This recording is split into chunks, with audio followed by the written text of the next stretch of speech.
Hi, folks. Welcome to Hitting the Mark with Harry and Mark. I'm your co host, Mark, and this is my co host, Harry. Hello. There we go. Harry, ladies and gentlemen, we are two idiots who love talking about things we have no idea what we're talking about. Yep. Today, we'll go through a couple reviews. We're going to talk about Hawkeye. We're going to talk about Blade Runner Black Lotus. We're going to go over a couple movies that we've seen. And we're going to discuss very vaguely the Halo microtransactions fiasco that's plaguing the video games industry. An absolute, just just scourge, Harry. A scourge. A scourge. Yeah. Scourge. But first, more important, is how was your week? My week was Thanksgiving. uh yeah, I mean, yes, Thanksgiving. It was great. Ate some turkey, mashed potatoes, some other stuff. It was good though. Had fun. Glad I got 2 extra days off of work. I worked like a half day on Wednesday, the day before Thanksgiving. It was good. A lot of being lazy. I Damn bought straight. I so hear me out.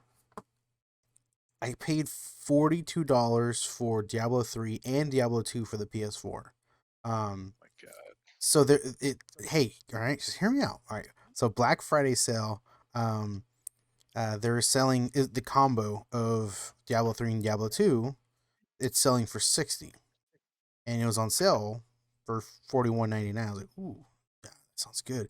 And they're selling Diablo 2 Resurrected on its own for like on sale for 29.99. I was like, "Oh, well, basically getting Diablo 3 for like $11." And then I looked and like they're still selling Diablo 3 for like $60. I was like, "Wait, wait a minute." So basically you're telling me I can buy this pack with both Diablo 3 and Diablo 2 Resurrected for $42. Or no, sorry, without discount, $60. Or I can buy Diablo 3 on its own for $60. Uh, Huh. So yeah, I bought it. It's cool. I, I, uh, I'll talk more about it later. But I did that. So I played a lot of Diablo 3, and that was it. That was it. Being lazy, days off of work. that's a That was a, damn good story, mm-hmm. Harry. Damn good. Yep. And how about yourself, Yeah, sir? same fucking thing. Same thing. I cooked some dinner for Thanksgiving. Mm-hmm. I'm taking on that mantle. Ooh. My girlfriend absolutely loves my family's sauerkraut, and I had to cook it. I had to. Uh, Sauerkraut is one of those things that's absolutely disgusting until like it's not. Yeah. So all it literally is just fermented or pickled, not fermented, pickled cabbage. What we do is we just throw it like ounce an ounce of bacon in that just to give it a little extra flavor, and Yeah. then that's it. Oh. But yeah, if anyone is interested, you just take some bacon, you take some sauerkraut, you drain out the kraut water, you put it over the stove, you leave it on medium or no, like on your stove, you got the numbers, you leave it on 1, or you leave it as Hmm. close to the lowest possible, like, heat as possible, and you just Possible. leave it for Possible. 4 hours. Okay. And that's it. That's fucking it. Sick. So, yeah, so that was fun. I didn't completely burn the house down. I didn't completely destroy the dinner. I didn't completely ruin Thanksgiving.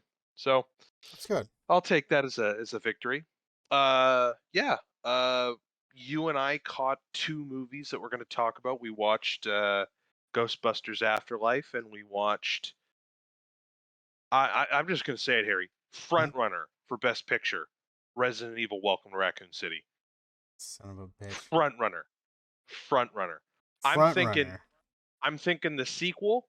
The sequel needs the Ben Affleck treatment. Okay, Guy won for Best Picture with Argo 2012, I think. I I think he's got this in the bag. So Yeah. Okay. we'll talk we'll talk about that later. Um, I actually just got back from seeing Encanto. I don't really want to talk about that at the moment, but it was Yeah. fun. It's cute. It's a Disney movie, singing. Uh, yeah, I do think Lin Manuel Miranda had a part to play, or not a part, but he had a hand in doing the music. Okay. And I'm not like the biggest fan. I think he's fine. But if you've seen uh if you've seen Hawkeye at all, there's kind of like an on the nose Holly or Broadway like dig, I think, Mm-hmm. at Lin Manuel Miranda, and then now he's and now he's doing like the music and the overall, I think, soundtrack or whatever for Encanto. I don't know. Oh, We'll really? talk about it in a Okay. moment. Yeah, yeah. Anyway, yeah, that was my week. Nothing fancy. I thankfully only had to work 3 days this week, so that was a plus. That is, yes. And yeah. So other than that, I mean, not much. Not much has been going on. I've literally been sitting down the entire time. Wait, Wait. fucking wait. As we both know, I'm dog shit at video games. I love video Uh-huh. games, but I am absolute turkey ass at them. Yes. However, I finally stuck my toes into the PvP of like really plunged my hands into the filth of PvP for Deathloop. Yeah. And if you guys are fucking tired of me talking about Deathloop, you better get the fuck over it. Cause oh man. Um yeah, so I'm not good at the PvP at all. I think like I've played 10 games and I've been wrecked 9 of those times. Oh. So the 10% Mm-hmm. or 1%, I don't fucking know, whatever. That one time out of 10, I actually did it. I actually won a round. Oh, So sick. I told you that like you play Colt Vaughn. He's the jacket wearing funny guy, and Yes. you're being hunted by Juliana Blake, and you find out Yes. that they're father daughter and yada yada. And some of the gimmick with this game was that, oh hey, you can also drop in on other people trying to break their loop as Juliana and fuck them Mm. up, right? Yeah. So one of the things that the advantages that you get as Colt is you get the reprise ability. And that's an ability that Mm. you immediately get. You can't not have it. Essentially, you get 3 lives. You die Okay. once, you're flung back like 15 seconds from like where you last were. Same thing again with the next life, and then you die. And then you have to restart the loop. So Okay. what that does for Juliana players is it gives them something. It puts them at a disadvantage, which is fucking nerve wracking. Uh, I've been trying on and off to play with like bot player or bot Juliana and player Juliana, Uh-huh. and one of the things that I told you the story about when we were playing with I think a player Juliana, but Mm. playing with a bot is like obnoxious. It's not obnoxious. I think it's just a little tedious. Like it's like, oh, she comes in, she's always gonna be like fucking your shit up, and if you're trying to get that achievement where you don't kill anyone or you don't alert anyone, well, kiss that shit goodbye. But Yeah. when a player comes in, it's completely different because this shit is so nerve wracking. Um, so I went in.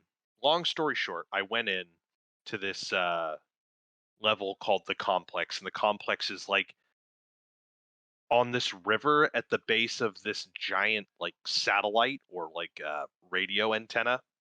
It's like Okay. a mile high, and it's this giant like ring with a ball in the center about 300 feet up in the air, and like a couple struts holding it up. Um, Okay. and there's a facility directly underneath it on top of this frozen lake.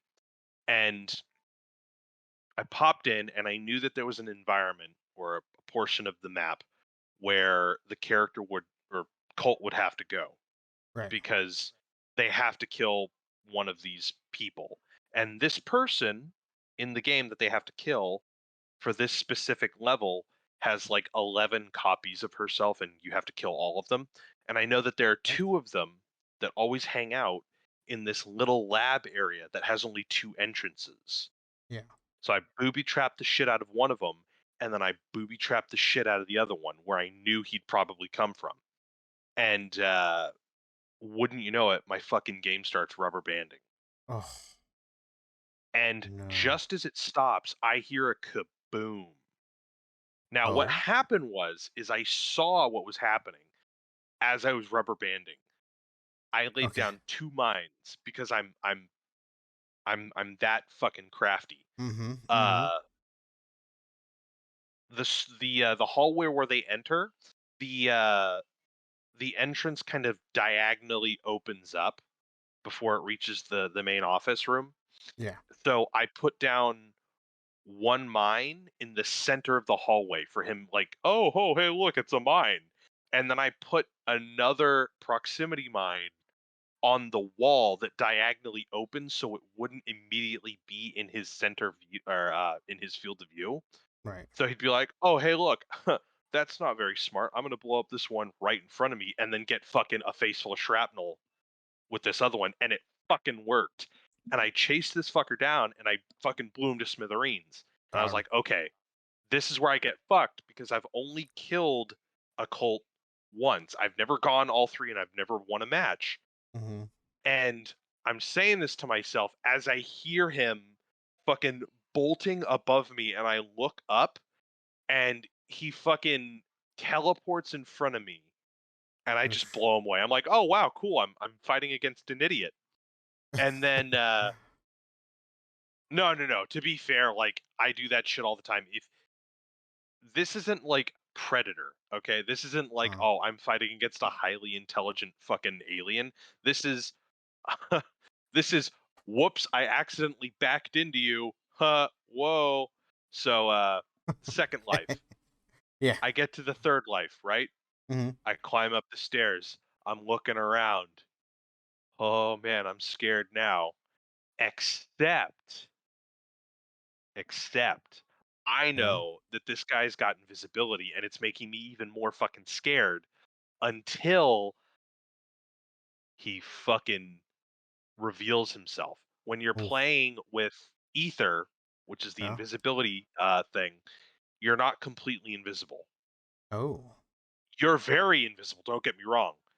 But if you're moving or uh, if you're uh, if you're not careful, the effect of Ether is a slight like purple rippling, Okay. right?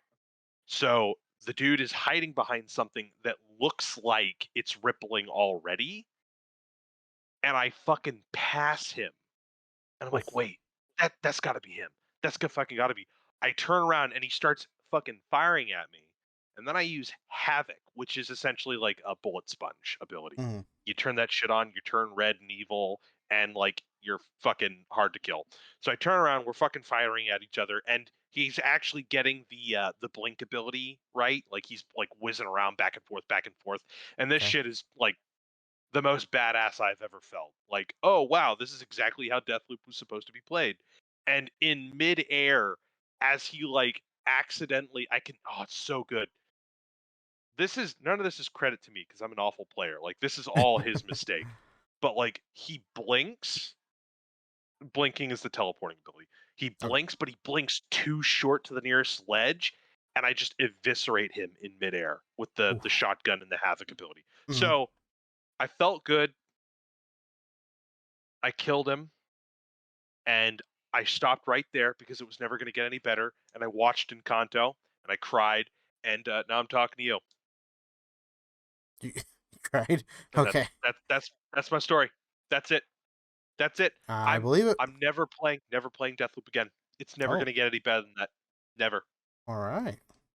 Never. I never felt so badass, and I'm like, I watch fuckers on YouTube like speed run Dishonored in like half a second, Yeah. and they'll like throw a bottle in the air and just stab a dude in the back of the face and like use the bottle that they threw up in the air to like knock another dude unconscious, and I'm like, I can't even And even. ah I Yeah. can't even do a third of that. So yeah, that's the most badass I ever felt when I like actually kicked some ass.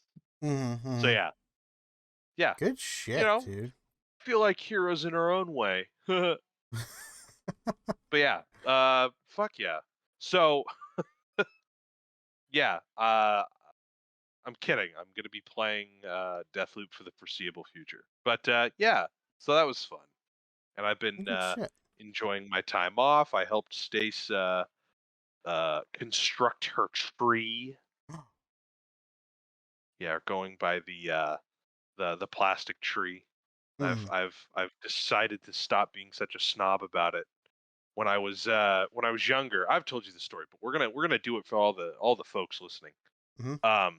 My dad bought a that cheap plastic like tree with the metal like pole in the center of it. Yeah. It's just plastic shit. I was like, that'll not fucking do.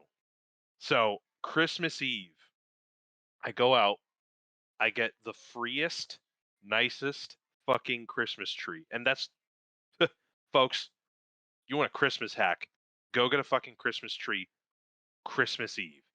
You're not gonna fucking get like the baldest fucking one, I promise. But yeah, so I went out, I got one. I fucking grinched that fucker into my car at the time, and I let it stay there for like 6 hours while I was, pretending to love my father. Like, oh hey, it's such a nice tree. Oh, Merry Christmas. He's out like a light by 11. You know, I do the I'm in bed and I throw the blanket off and I'm covered in like clothes. Uh Head downstairs. I grab this fucking tree and I fucking lob his who the fuck knows where, and I hang up a real fucking tree, right? And he wakes up the following morning. He's not happy, but jokes on him because that shit was funny as fuck.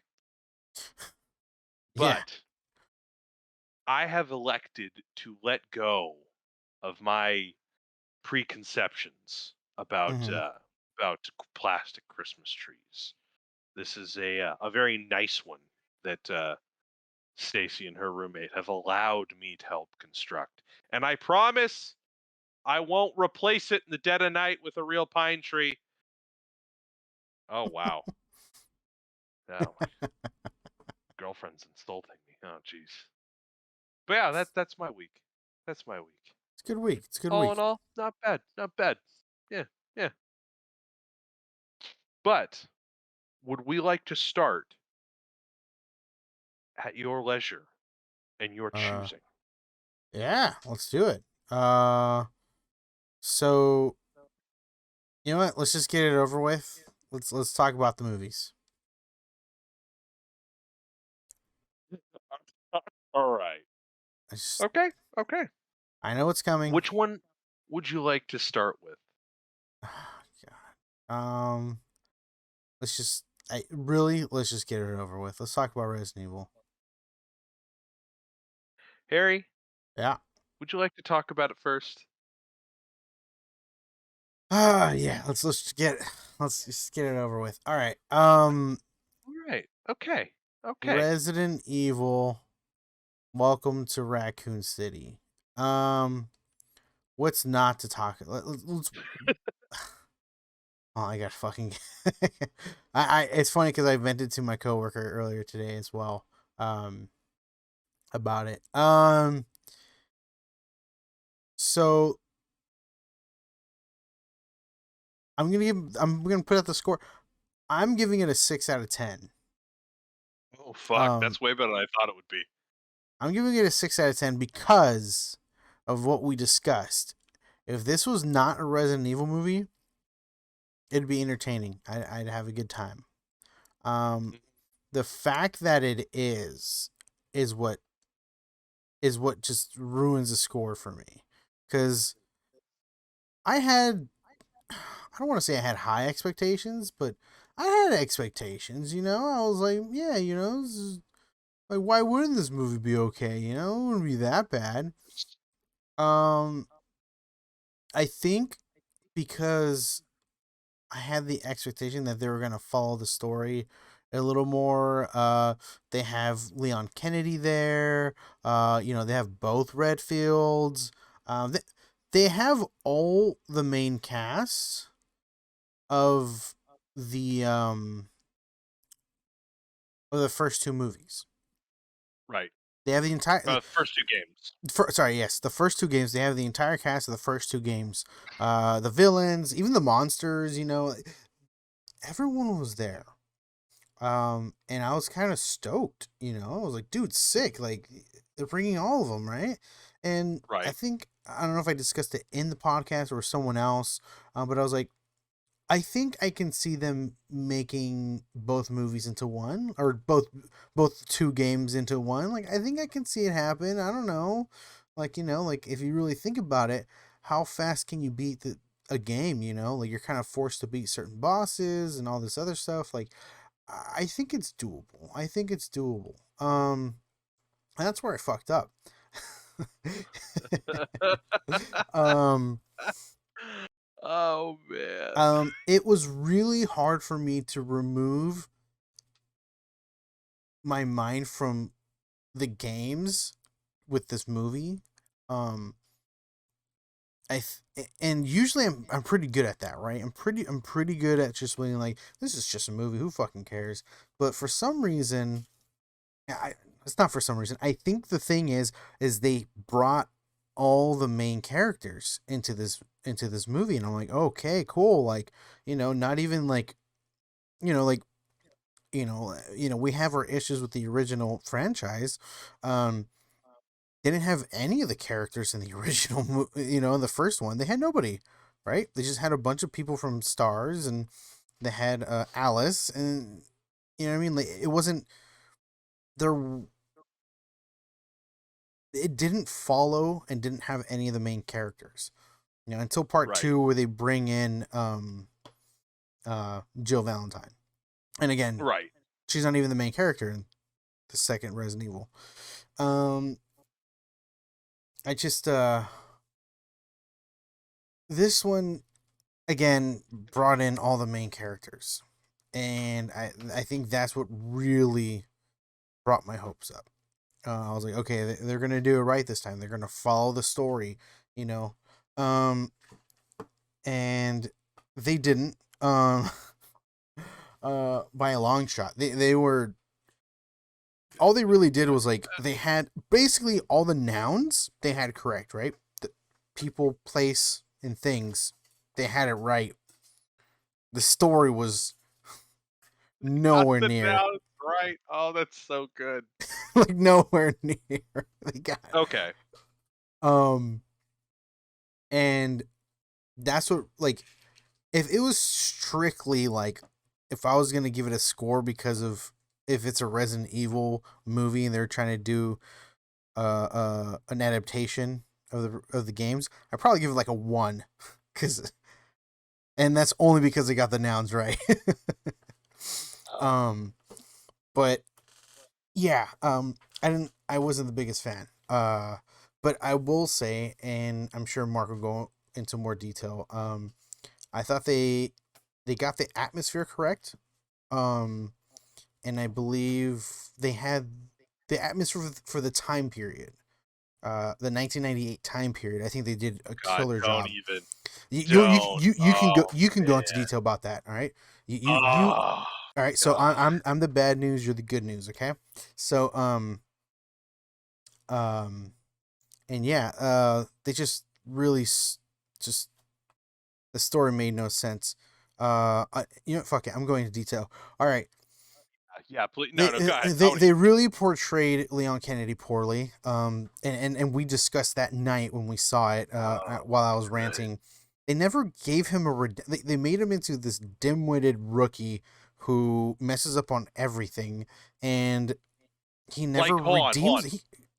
Everything, everything. like everything. He's like, no, I'm sorry. Go ahead. No, no, I'm stealing He- your thunder. Go ahead. no, he doesn't even get a redemption. Like he just his quote unquote redemption was at the very end of the movie when there's the Man, final boss. He somehow has a AT-4 rocket launcher that he found on the fucking uh, train, and he somehow. blows up. Yeah, somehow. Sorry, he found it on first class, and he blew up the final boss. Like, what? And that was his. I don't even know if that was his redemption. Right? We don't know. I'm guessing it is because that's literally the only like thing that he did that was like redeemable, but it wasn't even that great.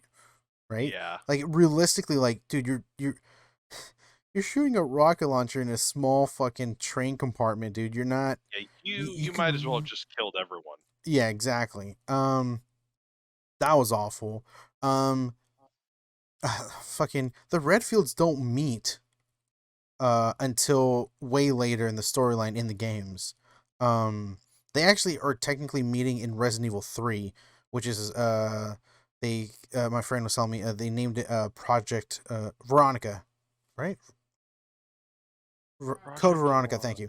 Code Veronica, that's the game. They don't the Redfields don't technically meet till then cuz the first game is in one day, and then a week later is part 2. That's what I Okay. learned.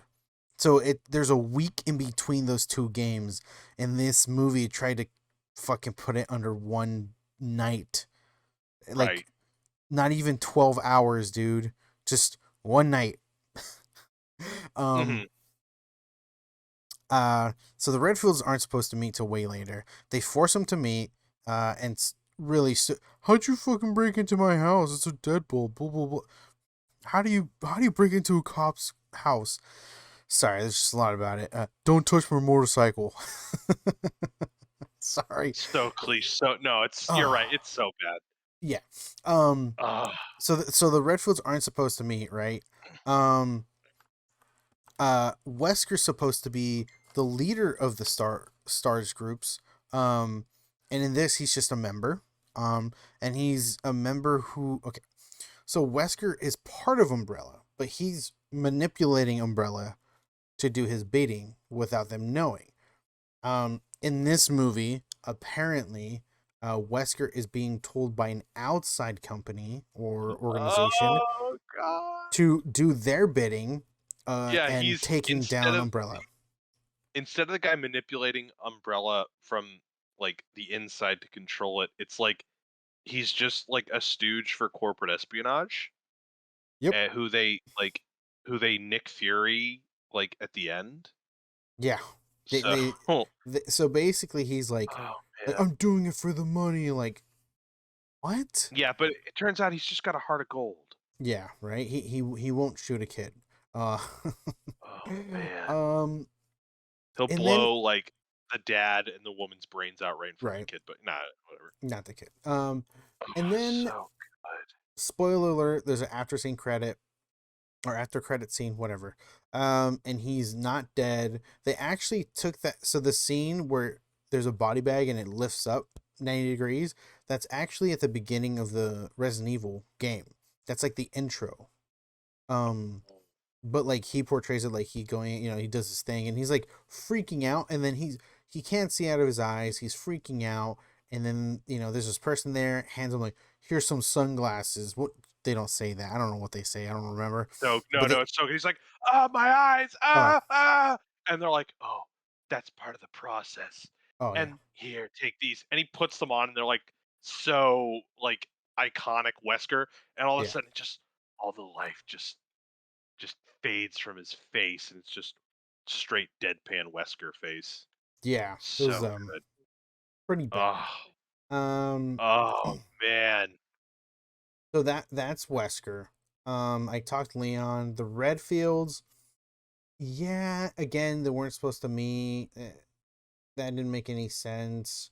The thing Jill, is like they don't have any characterization.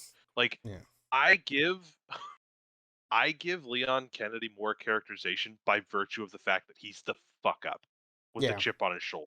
Like hmm, that's it. That is it. Claire and Chris might as well be fucking interchangeable. yeah, I they mean, I really don't could know be. how distinct they are as characters in the games, but like, oh man. Oh, Yeah. oh eh, god. Um. So, all right, let me get into another character, Lisa Trevor. Yeah. Lisa Trevor. Well, yeah, what was up with that? Yeah, Okay. tell me. So the lore behind Lisa Trevor. Lisa Trevor is in. Let me see. Lisa Trevor was not originally in the original game. Um, Okay. she was inputted in the remastered version that came out later, in the past few years. Um, and she's in a disc. A remastered Resident Evil 1? Yes. Um, Okay. So the one so that's like on Game Pass that I played for like a sec that you played that you've yep, been playing the shit out of. exactly that one. Okay. So Lisa Trevor. So she's the one who, remember the story I told that's not on podcast because I forgot to record. Um, Oh fucking Remember the one where she knocked me off and I just destroyed yeah. that hour and a half run just because from that one hit. Yeah, that one. That's Lisa Trevor. Lisa Gotcha. Trevor is a character in the remastered version that they inputted, but she was technically in the like her name is is brought up occasionally throughout the game in like notes and just things that you pick up files wise, right? um Right. she was also inputted in there's a game later on that you play as Wesker leaving the mansion before it blows up in the original, and you're the last boss is Lisa Trevor.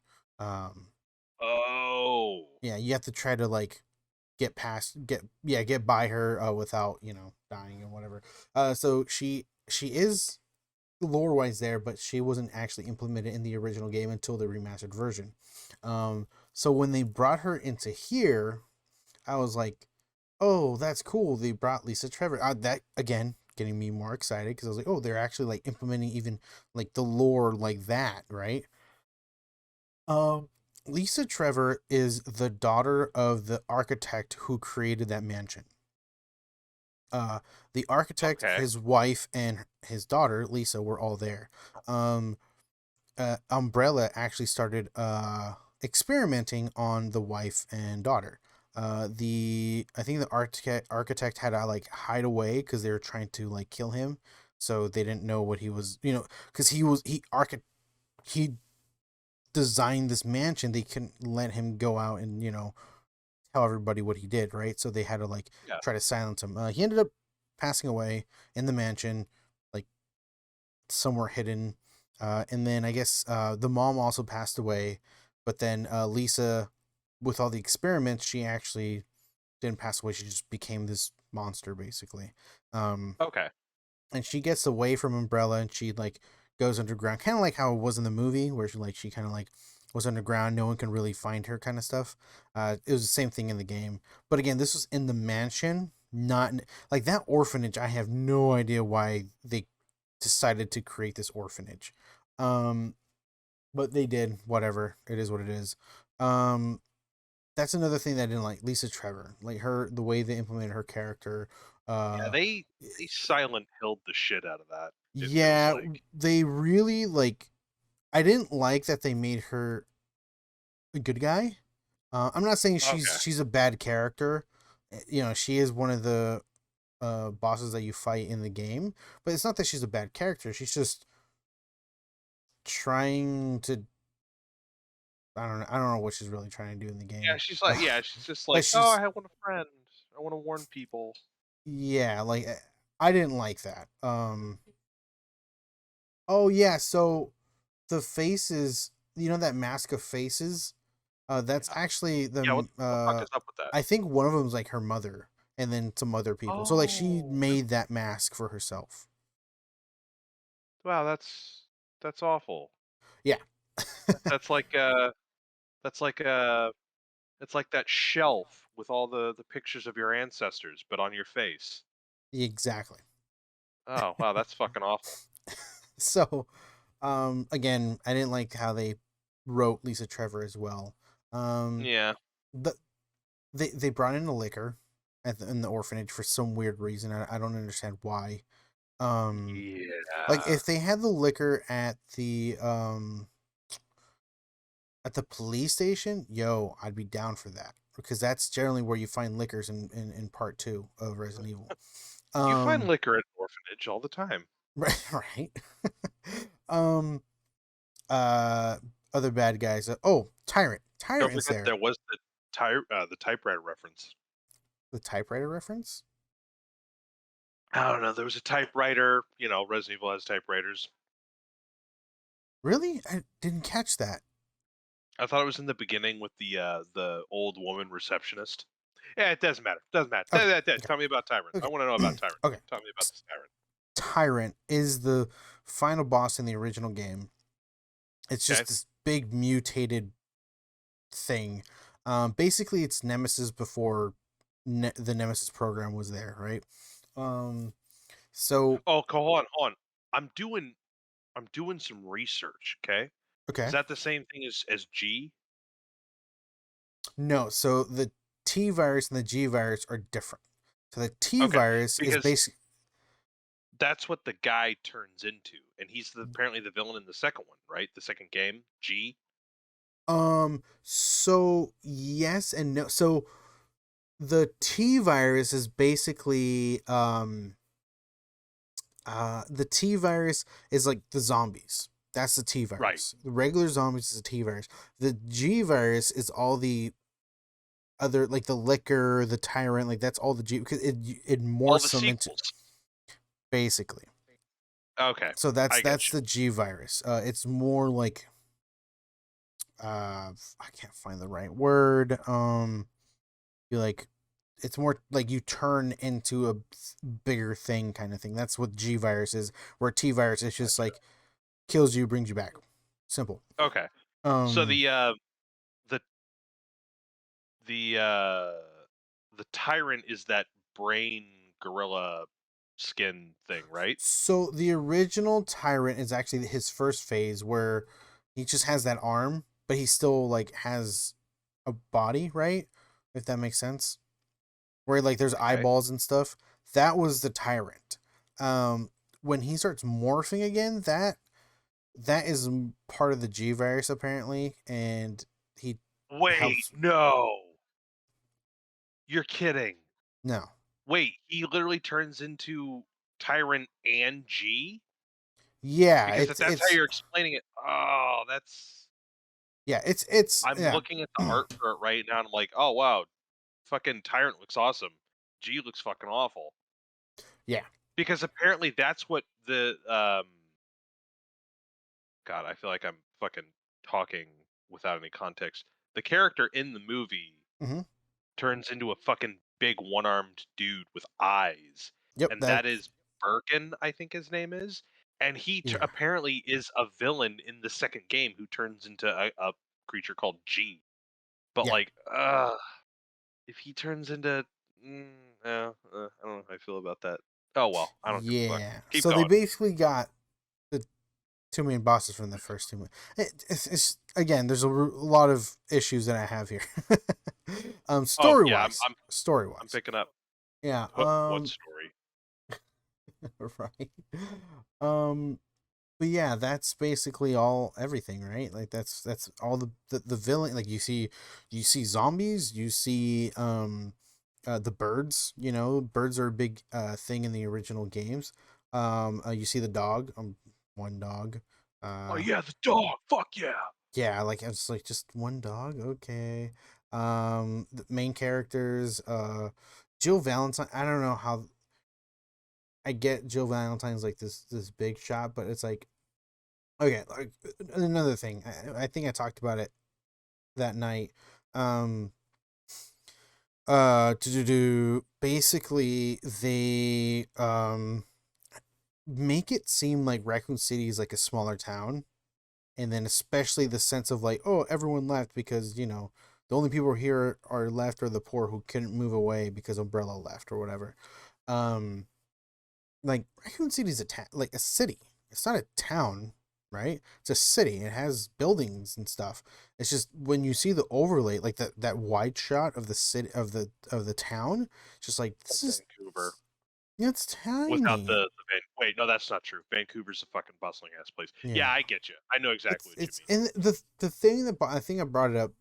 The thing that bothered me was that like the police station. Like again, remember I said they got the nouns right, right?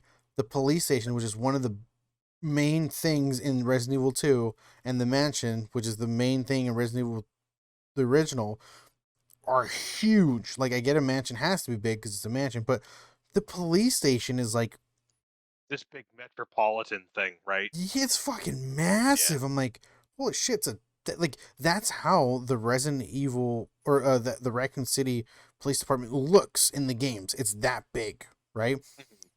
Um, but for some reason, everything around it is just a regular small city building. Like that makes no sense to me. When I see a small city or small town, sorry, not even city, small town, like the police department's not that fucking big. It is not Yeah. 2, 3 stories tall, dude. Nowhere near.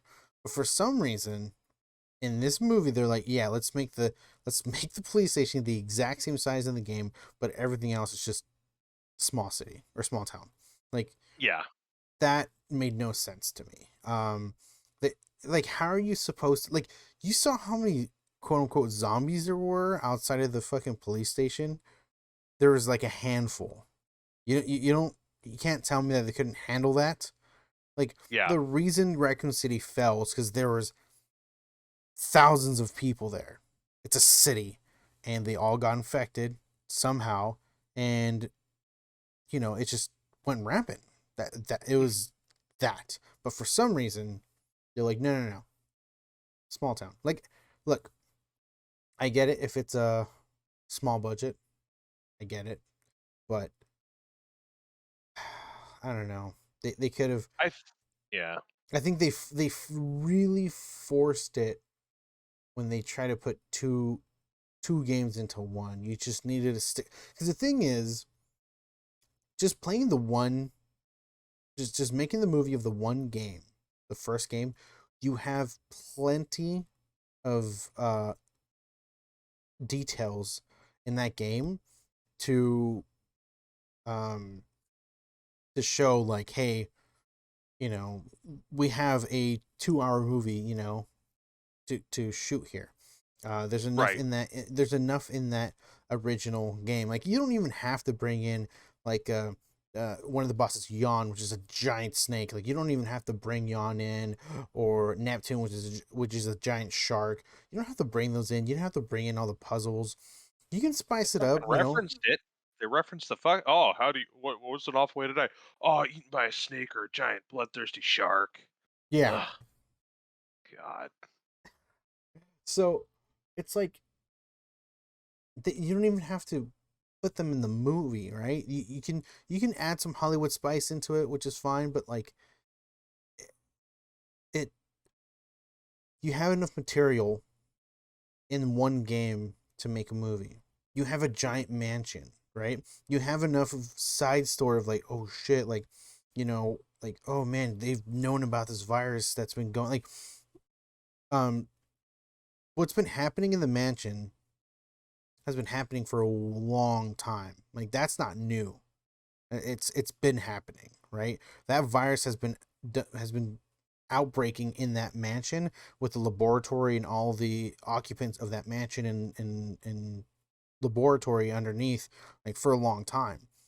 So that's why everyone's there is infected. There's no living person because all of them have died, either slowly turned into a zombie or got turned in, you know what I mean, or was killed off by zombies. Right. So yeah, like there's a lot of like lore and backstory that you can implement in a movie. Like Jill reading the notes and stuff like that. Putting pieces together, slowly figuring out, holy crap, this has been going on for a long time. Like I need to find, because they're there originally, like in the movie.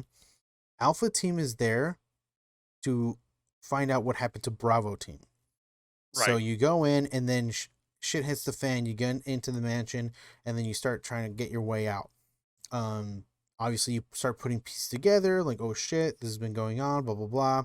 You can have Lisa Trevor in there or not. You don't have to. Um, and then you find out, oh shit, Wesker has been behind this the whole time. You know, and then you escape, and that's the end of the movie. You set up for the sequel. Um, it's simple as that. And I just it's as simple as that, but for some reason they no one I know we've only had two shots at this, right? We've had the original franchise and we had this one. And it just seems like they don't hone in on that. I don't know why, but they can just hone it, because if you really think about it, there are technically, so there are eight, I believe, Resident Evils. But there's a bunch of side ones, like Yeah. I said, Code Veronica. There's Mm.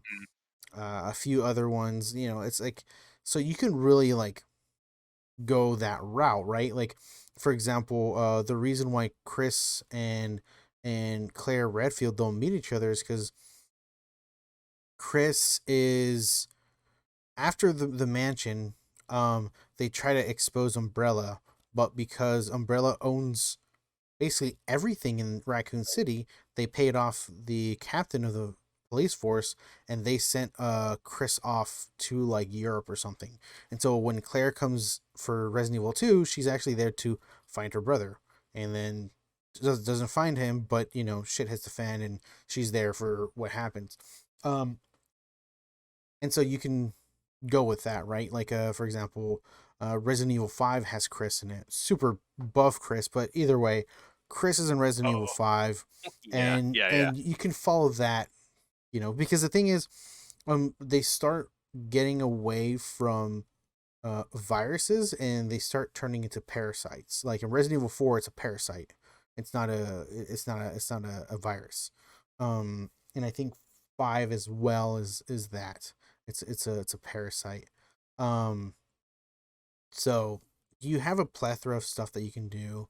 You don't have to follow it to a T, but you have a lot of backstory in all the games.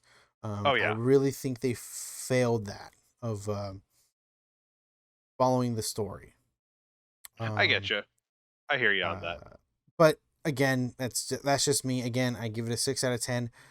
It was, if you exclude the Resident Evil or you've never played the games, it's a fun watch. Definitely not a rewatch. Maybe, I don't know. If it's on TV and I have nothing else to do, I guess it'd be entertaining enough to rewatch it. But I'm not gonna go out of my way to watch it. Yeah. All right, lighten up the spirits, Mark. Okay. Let me preface this. What you just had right now Yeah, was me with Dune. Okay. yeah, Well, I mean, not exactly, not verbatim, because I loved the movie. yeah, I'm not going to go back and like sing the praises that I want to sing just because I'm not in the mood to, go back and do that. yeah, But like, I was in love with the franchise, the books. I saw the Lynch shit. I saw the fucking show. I was like, oh man, I need to dissect this through like the lens of a book reader. yeah. And I was thinking to myself, fuck, my opinion of the books tampered my just complete and utter ability to just climax in the Mm, presence of this movie, right? And then yeah. upon like I've watched it 3 times already and I'm like, "Wow, this is actually a really fucking good movie." I'm still trying to like pick out the glass in my hair that is like my "Well, this didn't happen in the book" kind of Right. attitude. Um, but what you're going through right now Yep. is what I was going through. Okay. Um, Feel it. so we are kith and kin. I would say, in this.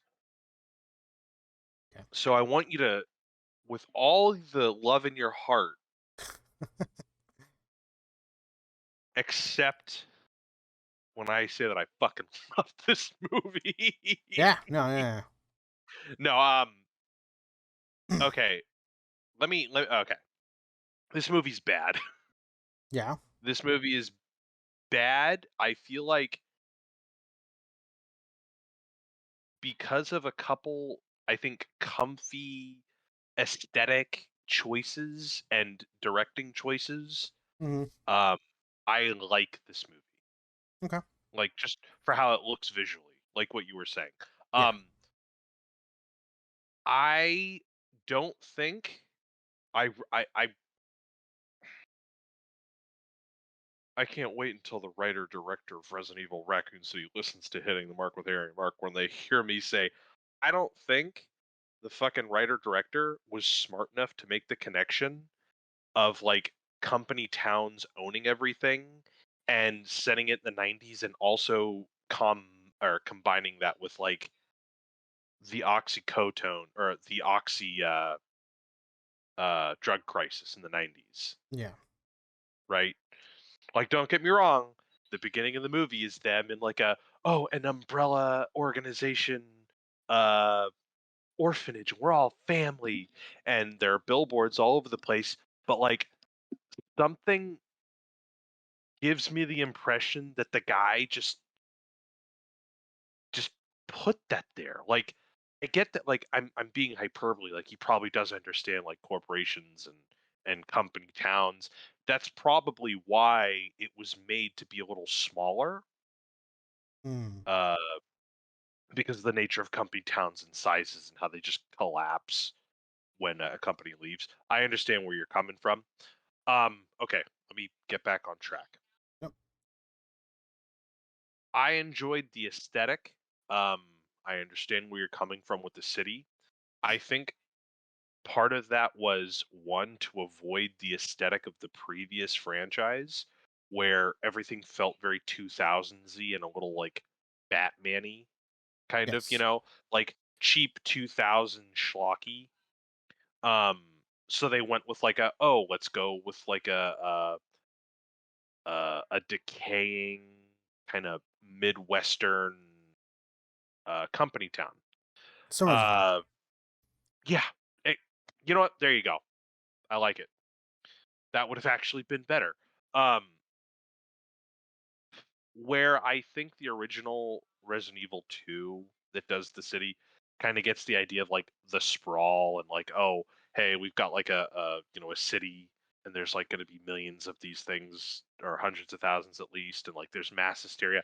I think that makes a little more sense. Um, Hmm. but I really like the idea of this town felt like it was in the middle of nowhere. Uh, Again, that is all just my own intuition, I guess.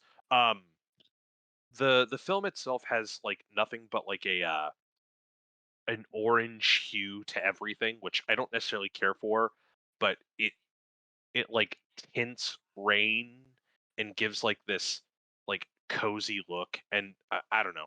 It's just my lizard brain that goes off like a couple synapses fire when I just see that kind of visual, and I'm just like, oh, this could be the worst movie I've seen this year, and I fucking love it. Um, Right. so the one redeeming quality of this entire movie is its adherence to the 90s aesthetic. Hmm. And I wish that was a positive thing. This movie fucking has like what PDFs or whatever they're little handheld fucking Yep. pen stylus activated like touchscreen phones from the 90s, fucking all that shit. There's a great bit where Leon Kennedy is fucking asleep at the front reception listening to 90s music and this fucking zombie is on fire walking through the fucking lobby to this music, and I was just laughing my fucking tits off the whole time, just for how like it's it's almost insane how committed it is to the '90s like vibe, where like it's like okay, 1998, but That's the only thing about Resident Evil that it really like sticks to. And then it loses its luster when it completely throws all that away in the third act when there's no like readily identifiable 90s anything. Like they're just in like a fucking boiler room in a train and that's it. Yeah. Um so the 90s aesthetic is fun. It's cute. Um they get the look, I think, the overall kind of atmosphere of Resident Evil, I think, a little bit. Uh where it's kind of like, oh, you're alone in the dark with, zombies and monsters. Other than that, I think everything falls short. I think the writing is awful. I think the acting is really bad. And that's usually from a bunch of people who I actually have really enjoyed in acting. Tom Hooper as Wesker, I think like visually is a perfect fucking casting, Mm-hmm. and some of his bit feels a little wooden. Um, Yeah. fucking the guy, I think, isn't he related to ML Hamill, Green Arrow? He's bad. Fucking the woman who plays Claire Redfield's bad. Uh, Hannah Kamen or Kamen, who plays Jill Valentine. The best thing that she's got going for her at the moment, and this is not an offense to her, is the fucking '90s haircut that she has. Mm-hmm. Uh, I think the only one who just like really fucking tries is the guy who plays Leon. Mm-hmm. And like he just tries so goddamn hard to be this incompetent asshole. Like I take it back. I think everyone knows that this is a bad movie and is just fucking having fun. I really do. Like Tom Hooper, I don't give a shit. I take it back. I take it back. I think they're all fucking wonderful. I think it's the writing that's bad. Because Yeah. let me get into the fucking writing.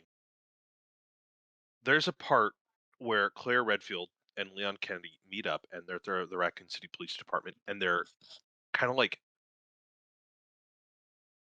relax. There's like the down period scene, right before the Yes. shit hits the fan, Mm-hmm. and it's like the obligatory let's get to know each other scene where it's like you might as well have two cardboard boxes with faces painted on them just turning to one another and saying, hi, I'm Claire. Hi, I'm Leon. Turning away, grabbing guns. What are you here for? Looking for my brother. What are you here for? Uh, I was put here because I'm not good at being a cop.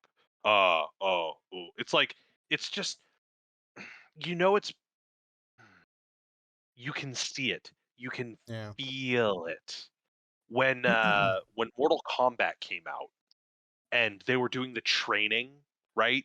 And there was that scene, I think, with Sonya and Kung Lao or Liu Kang, where they were just talking, and it was just like the most shoehorned, like backstory, care about us, like we're paper thin characters with paper thin backstories kind of writing. Yeah. That fucking that.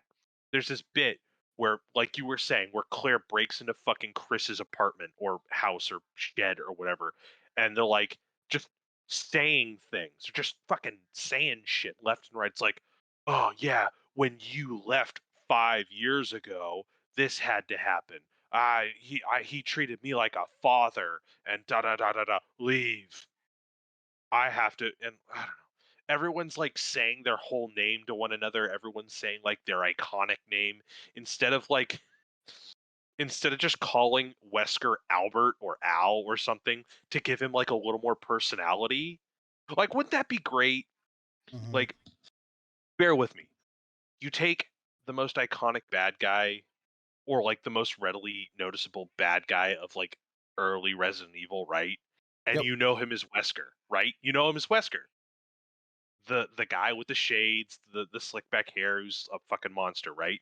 But what if fucking this would be this? See, for me, this is fan service. This is fan service. It's Yeah. fan service if in the beginning of the movie, everyone knew him as Al. Everyone fucking Right. knows that by position, he's the leader of stars. Oh, that's not Al, that's Albert Wesker. Call him fucking Al. Like, I hate that, like, Leon has to be called Leon S. Kennedy or fucking I don't know. Like, they couldn't. It's just the directing is fine, but the writing is so bad, and you have to like signal everything, and it's like I'm done. I'm done talking about the writing. Done at the Okay. moment. Nope. I've lost my train of thought. Done. Okay. Brief sum up of the story. Flashback. Claire and Chris are in the orphanage. They find Lisa. What's her face? She warns Claire. Everyone thinks she's crazy. Whatever. Who knows how many years come back, or she comes back during an outbreak when Umbrella is leaving Raccoon City. Chris Redfield, her brother, is part of Star or Stars, and they're going over to the old Spencer house that's also overrun, but there's no real reason to investigate it. Like, it doesn't make. Never mind. Hold on. No, I'm falling off. Nope. No. Uh, Claire goes to the police department, finds Leon while zombies are slowly starting to infect the town. The Stars group go over to the Spencer mansion. Al Wesker uh, decides to abandon the group in favor of getting paid to grab the G virus, which we have no fucking clue what it is because it's not explained.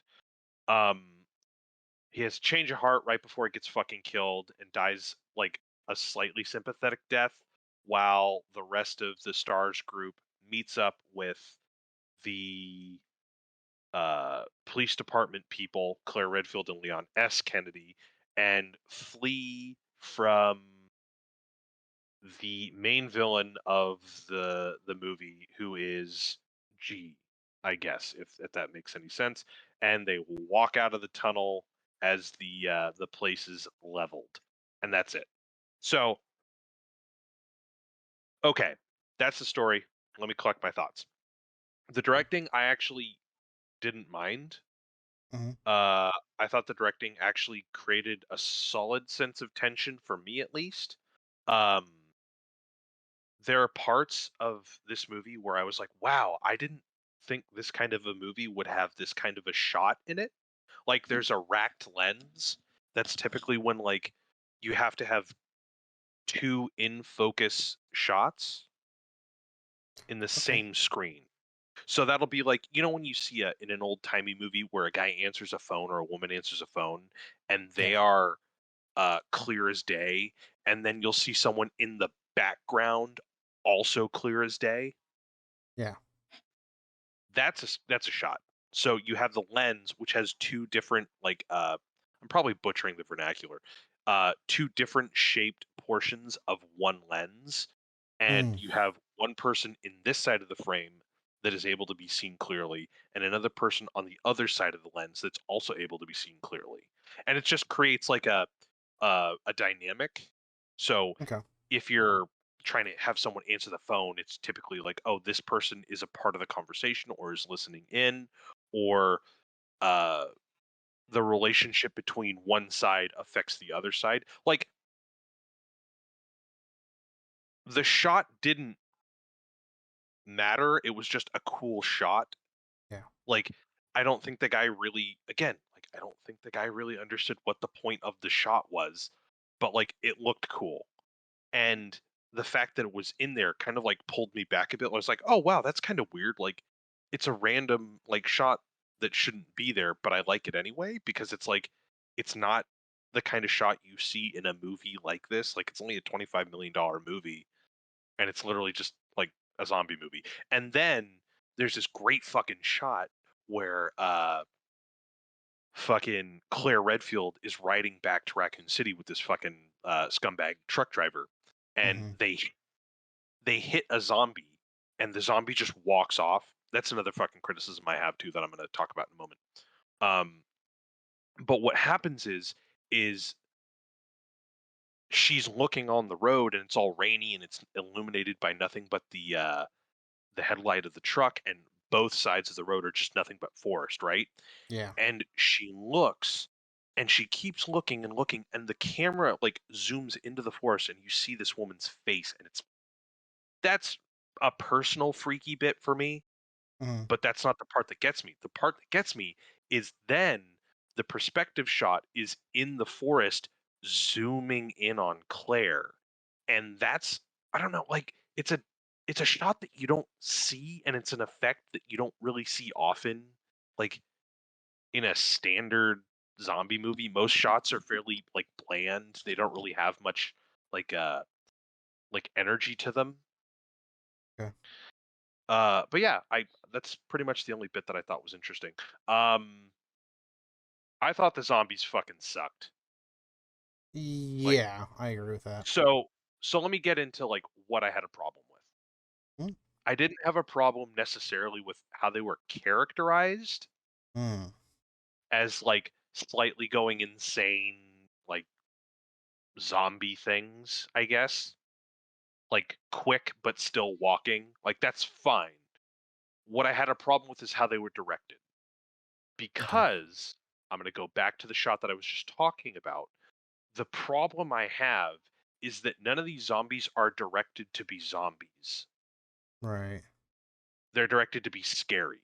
There are multiple shots, multiple parts in this movie where like a scene is shot to be scary without consideration of the logic that they built up for the zombies. So again, Claire Redfield with the dirtbag truck driver crashes into this woman, and they get out, and they're making a big stink like, "Oh God, we hit a girl, we hit her, oh fuck," and then she just walks off and disappears, right? Yeah. But like, we know zombies to be like, the mindless like, "Hey, I need to eat" kind of thing, and Yeah. every scene that we have, with the exception of like the readily edible extra that can just die at a moment's notice, all of the zombies and monsters act in a way that's meant to scare first and do their job second, instead of doing both or creating Right. tension and fear from like the idea of being like eaten the fuck alive, which is what zombies usually are meant to be scary about. Mhm. There's a fucking bit when Chris is like at Spencer Mansion fucking shooting the fuck with his unlimited ammo rifle, by the way. Uh yeah, I'm gonna get into that too.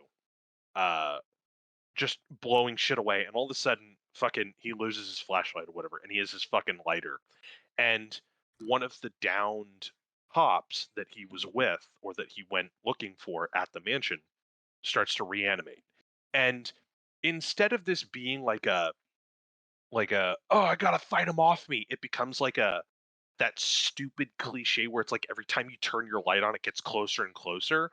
But they Yeah. do that like two times too many, and he's like the next one, he's like face right next to him, and he has to push him away. Like it just like it ruins, I think, the tension when the logic is thrown out for Right. like a scare that I don't think necessarily works with it, if that makes sense, right? Like I don't have Yes. a problem with like how the zombies are, like, oh hey, they're a little quick, they talk a little bit, and then they lose their minds and they become like vicious flesh eating things. It's just they're not used in concert with, I think, what they are. Like Mm. someone was like, let's find a way to make this scary, instead of like, let's find a way to make this scary while using zombies, right? Like you could literally swap out anything, right? You could swap the fucking, in this case, the zombie for like a fucking vampire or a werewolf or whatever, right? Like now it's no longer the fact that it's the fear coming from like the monster of it being a zombie, Mhm. the fear of being like bitten or eaten alive, or like like that kind of fear. Now it's just like, let's make them creepy.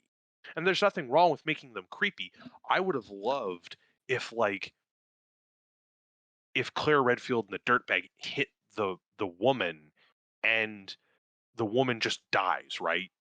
Or the zombie just dies. Like that's fine. And Yeah. then you look around and you see that there are others in the bushes. They don't have to be moving. I don't really necessarily give a shit about that, but like it's the idea that this thing disappeared and then didn't do anything. There was no fear from like it being a zombie. It was just like, again, like you could do the same thing with like a vampire, right? Where it could just, oh God, where'd the vampire go? Ah, Mm. I hope I'm making some kind of No, yeah, sense with yeah, that. yeah, you definitely are. Okay. Um. So again, I feel like the third act kind of loses it for me. So let me get into the characters then. Okay. So Claire comes back because she receives word from, what's his name? He's apparently a character in the game. Bertolucci. Um, Okay. this guy is a conspiracy theorist, and he's like, "Oh man, Okay. Yeah. they're poisoning the residents of Raccoon City, da da da," and then we don't fucking hear of him like at all for like another hour, and then when fucking her and Kennedy meet up, she fucking busts Kennedy's balls because he's obviously a terrible fucking character in this movie. And he goes down to the fucking cells and finds this fucking dude, right? And you're thinking, okay, so they're going to bring him along for a sec, or they're going to do some like, oh, he narrowly escapes thing because he's in the cell with another guy who's turning into a Zambo. And you're thinking, oh, well, they're going to get him out just in time. No, they just fucking kill him right then and there. He gets one scene where he does his like tinfoil hat conspiracy theories bullshit on VHS, VHS, and then they just fucking off him. Like I heard that they had to do reshots or reshoots like about 6 months ago, and I'm wondering at some point they just shot his video thing and were like, wait, he lives in Raccoon City. What happened to him? Like, fuck, we have to answer that. God damn it. And they just shot that scene. Like, oh hey, here's your $50. Get the fuck out of here, right? Uh yeah. So poor Bertolucci, whatever. Leon Kennedy, I agree with you, is probably like gets the shit end of the stick entirely. Um, he's the only guy it looks like they attempt to give any kind of like character arc. Like they say he's like transferred because he shot his partner by accident. He's a rookie and he's like completely incompetent. Like he doesn't do anything right, like anything in this movie. Um, he gets people killed, and then in the end, like as you said, he gets a fucking rocket launcher and blows people to fucking smithereens. And like he gets like the badass moment, and they're all walking out of the tunnel, and he's got like the slow motion thing going on, and I'm just like, no, not about it, not about it at all. No. Uh, I'm interested in the sequel to see where the character goes. Um, yeah, Albert Wesker. So hold on, keep in mind, I don't have nearly the same attachment to all these characters because I barely played the first one. Mhm. Uh, so I can look at a very critical, unbiased lens. Um, I have no idea why they decided to do what they did with him. Yeah. Like they did this thing where he's like, he's likable and whatnot, and that's fine. Like I'm more than fine with that.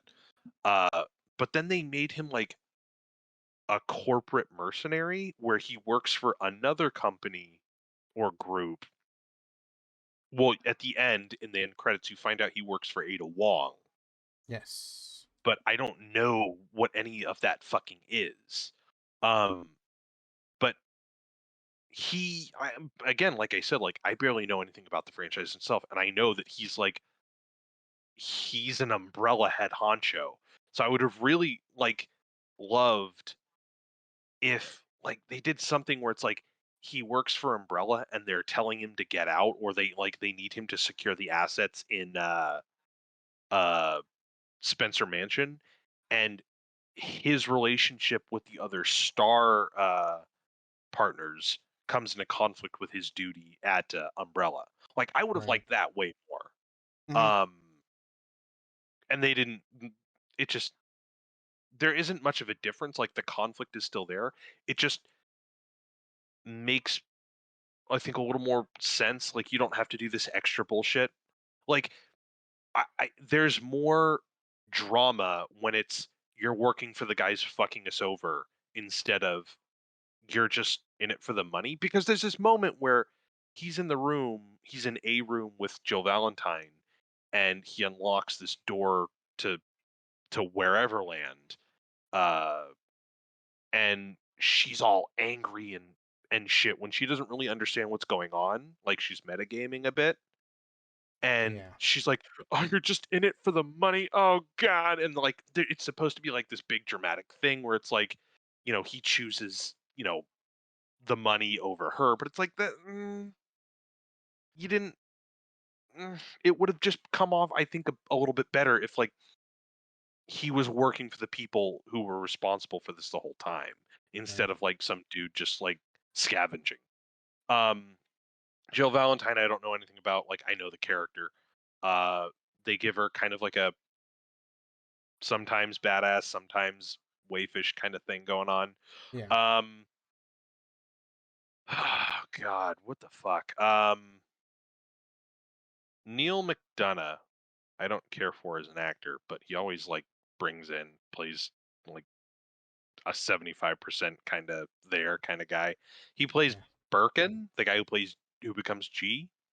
Yeah. So what ends up he's the main like sadist of the group. He's the guy who tries to experiment on Claire Redfield in the beginning, causing her to run away, causing her to come back and try to save Chris.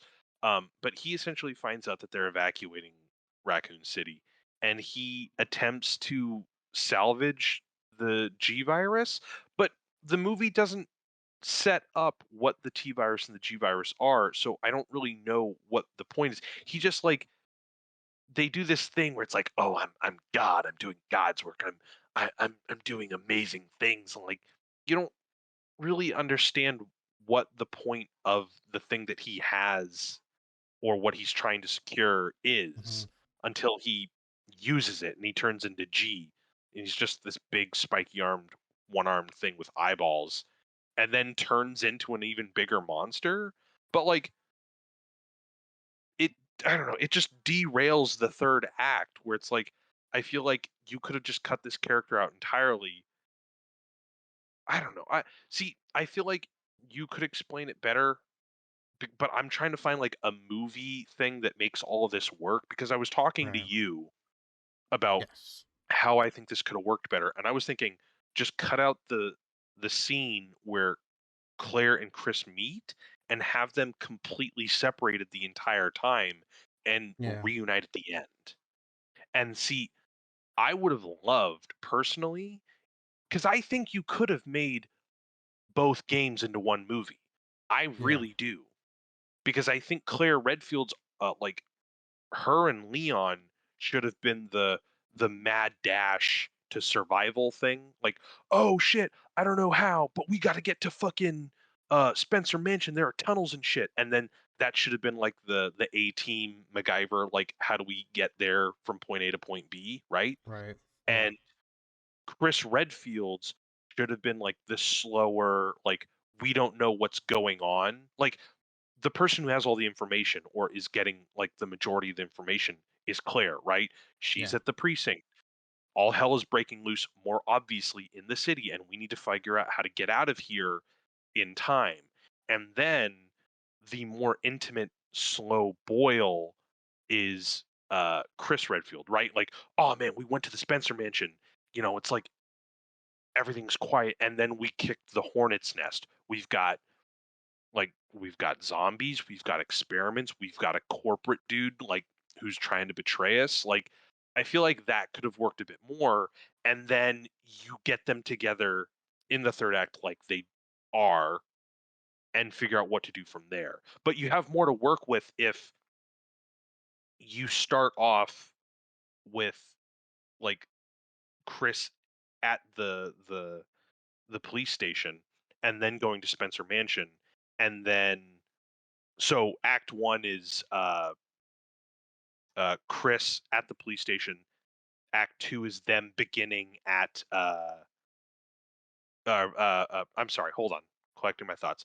Act Mhm. 1 is Chris at the police station. We get to know all of the star fucking people, right? Um, and then it transitions into the second act when they go to the Spencer Mansion. And then Act 1 is Claire heading to Raccoon City, Yeah. transitioning with the beginning of Act 2 with her reaching uh the station, the police Yeah. station. Not fucking because she has to escape the zombies, just because she's trying to get there to find her brother, Yeah. and then that's when the holdup starts. Yeah. I mean, that's basically I what should Yeah, have done. Yeah. because I think that would have gone a little bit better.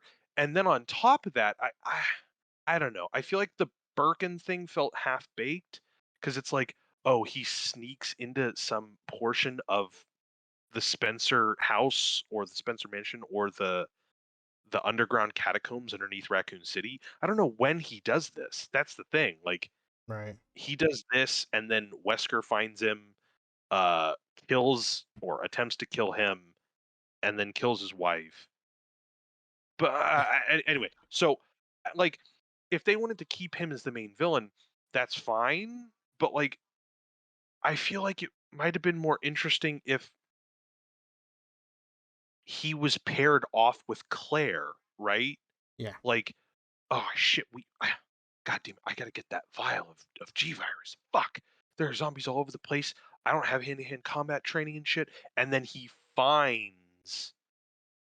goes to the police station because, oh, of course, Umbrella's paying for the police.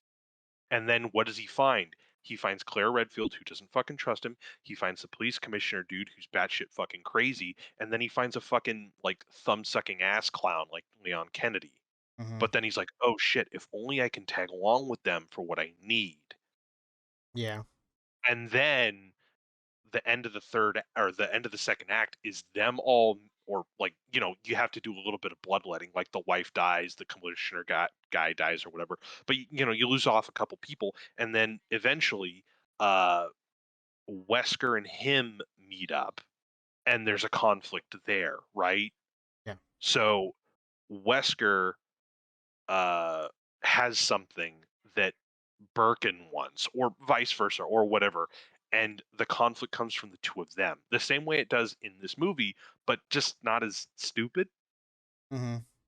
So at the end of it, like both of them die in some kind of altercation, except Birkin comes back because now he has the G virus, or I don't know. Right. Yeah. But I just feel like it's tough for me because it's like, oh hey, the mansion's here. They copy some stuff verbatim, but it's like that isn't what works for me, I think, for fan service. Right. I don't Yeah. know. Like, yeah. I mean, they did have a lot of fan service. That's for sure. But it's just it wasn't enough for me. Like, it was enough to get me I excited don't to go think watch the movie, it's not but Yeah, I don't think once. it's not that it was enough. I get the impression that you like things not necessarily verbatim, but I think you like adherence. Hmm. But I think that there's a way to compensate that because like I was saying before, I wouldn't have mind if Dune or if Villeneuve did not follow Dune directly and found a way to do things differently so long as certain things I think were kept. Like Right. I just wish that there was a way that could have been applied to this. Because Mm. I don't think it's uh, I'm hearing what you're saying. I'm picking up what you're putting down with like, you know, you know, this didn't happen this way in the game and it should have gone down this. But I do think there's a way that it could Could have have worked. not happened Hmm. as it did in the game, but still been satisfying. Hmm. See that for all its warts, the first Resident Evil I do feel is more coherent. Like Yes. it has the exact same kind of thing where it's like, oh, there's some corporate espionage, there, fucking it has there's no fucking laser door wall thing in the first Resident Evil, but it's like they add the fact that like, oh, there's a bit of like maze tomfuckery going on too. Like Yep. in the version that we're talking about, where it's like this slow boil kind of like mystery thing for Chris Redfield, you could have something like that. Yeah. Like, I would really like that, where it's like you have the Chris Redfield like branch of the story has all that. It has like the maybe a puzzle or two. You don't have to do the exact thing, but like get the impression that like shit is hidden in this house, Mm-hmm. and we have to do a bit of investigating. Yeah. Because at the end of the day, it just turns into a fucking haunted house. Like a billion fucking zombies just turn out of nowhere. Yeah. And that's not I don't think that's the essence necessarily of what made uh Resident Evil frightening. Yeah. Agreed. So anyway, no, I don't know. 90s adherence was my favorite thing until the third act when it just felt like a stupid fucking movie, and then I was reminded that it was a stupid fucking movie. Oh yeah, end credit scene. I know you went over it. Wesker wakes the fuck up. My eyes, and Ada Wong tosses him some fucking glasses, and I don't know who the fuck Ada Wong is. I know that she's a person in Resident Evil, but I don't really know or care that much about her position. Mm-hmm. So yeah, looking forward to the sequel. Mm, I hope they shape up a little bit. Yeah. We'll see. They'll probably put a 3, 4, 5 all together. Who Please, knows? Jesus. God. But that was a Resident Evil. Oh, Resident Evil. Um, let's just move on to the actual good movie of that night. Yeah. Ghostbusters. Okay. Um, Let's holy Ghosters. shit, dude! I've. It's a great movie, dude. Holy shit, like Yeah. hands down, like probably. I enjoyed Dune, right? I enjoyed Dune. Um, probably like I liked Dune for what it was, a serious movie. Like I don't watch a lot of serious movies. I like not so serious movies. That's my taste. Um, and this was a not so serious movie, and holy shit, was it good. Um, Yeah. like most of the time, I'm like, oh, it's a movie, it's cool. But this one was like, dude, this was a good movie. I thoroughly enjoyed myself. Like just like how I ranted about how much I did not like Resident Evil, I can go off and name quite a few things that I loved about um, Ghostbusters Afterlife. Hands down, my favorite part is Paul Rudd. Um, and part two is the puns, the jokes. Holy shit, Good. they're amazing. Oh man. Don't get me fucking They're started. so cheesy but great. But yeah, that those two have to be my hands down favorite parts. Um, Damn straight. and yeah, I love that they didn't like. Of course, like they like threw ghosts like they threw Ghostbusters in your face because well, it's called Ghostbusters Afterlife, but they also didn't like try to ride that as the main reason why you're here watching this movie. Yeah. Yeah. I agree with that. Go ahead. Keep going. I'm sorry. Yeah, no, I just like that. Like I watched the original Ghostbusters years ago. Like, and I didn't like rewatch them all the times. It's not like my go-to movie to watch. Um, so it's not like I was there to watch, a Ghostbusters movie. I was there to watch a movie, and specifically for Paul Rudd because I'm a Paul Rudd fanboy. But dude, yeah, they fucking killed it, dude. They killed it, and obviously I found out later about how um the director is the child of the original director of the Yep. Ghostbusters, which was I think fucking fantastic. But oh man, yeah, I can't. I thought the actor, who played the child, the main actor, um, did a great job. Did not like. Look, so we might. I don't know if you did. You watch the new Hawkeye episodes? Yeah, I fucking did. Who the fuck do you Okay, think I am? so we might talk about that later. You know the very beginning with the child, like Yes. you can tell that was a child actor because Oh yeah. they're not on like you could just tell they're a child actor. But in Ghostbusters, they were fantastic. They were great. They killed it. Like you, I, you can tell they're a child, but at the same time, it's like you know, they did a great job. You know, um, I think the rest of the cast did a fantastic job too. They played their part. They're like, hey, I need you to be this person. Like you got it, and they were that person. Um, yeah, I just the storytelling, the villains. I love that they brought back the original main villain and they created like a reason why they're coming back, right? Like the whole reason why certain people were like why it was a specific building that this all happened in and why it's here and they made everything work. Like there may be some Yeah. plot holes here and there, but dude, they did a killer job. I like like I'm trying to like there's just so many things that went well in that whole story. And same thing with just the acting, um just like how they ended it. Spoiler alert. Um all the Ghostbusters end up being at the very end of the movie, which uh is kind of was like expected, but they didn't flaunt it, right? It was a surprise when they finally showed up. You're like, "Oh Mhm. shit, there they are. They finally came." Um And it's not a here, let's solve your mess kind of thing. I feel yeah, it's more just they're there.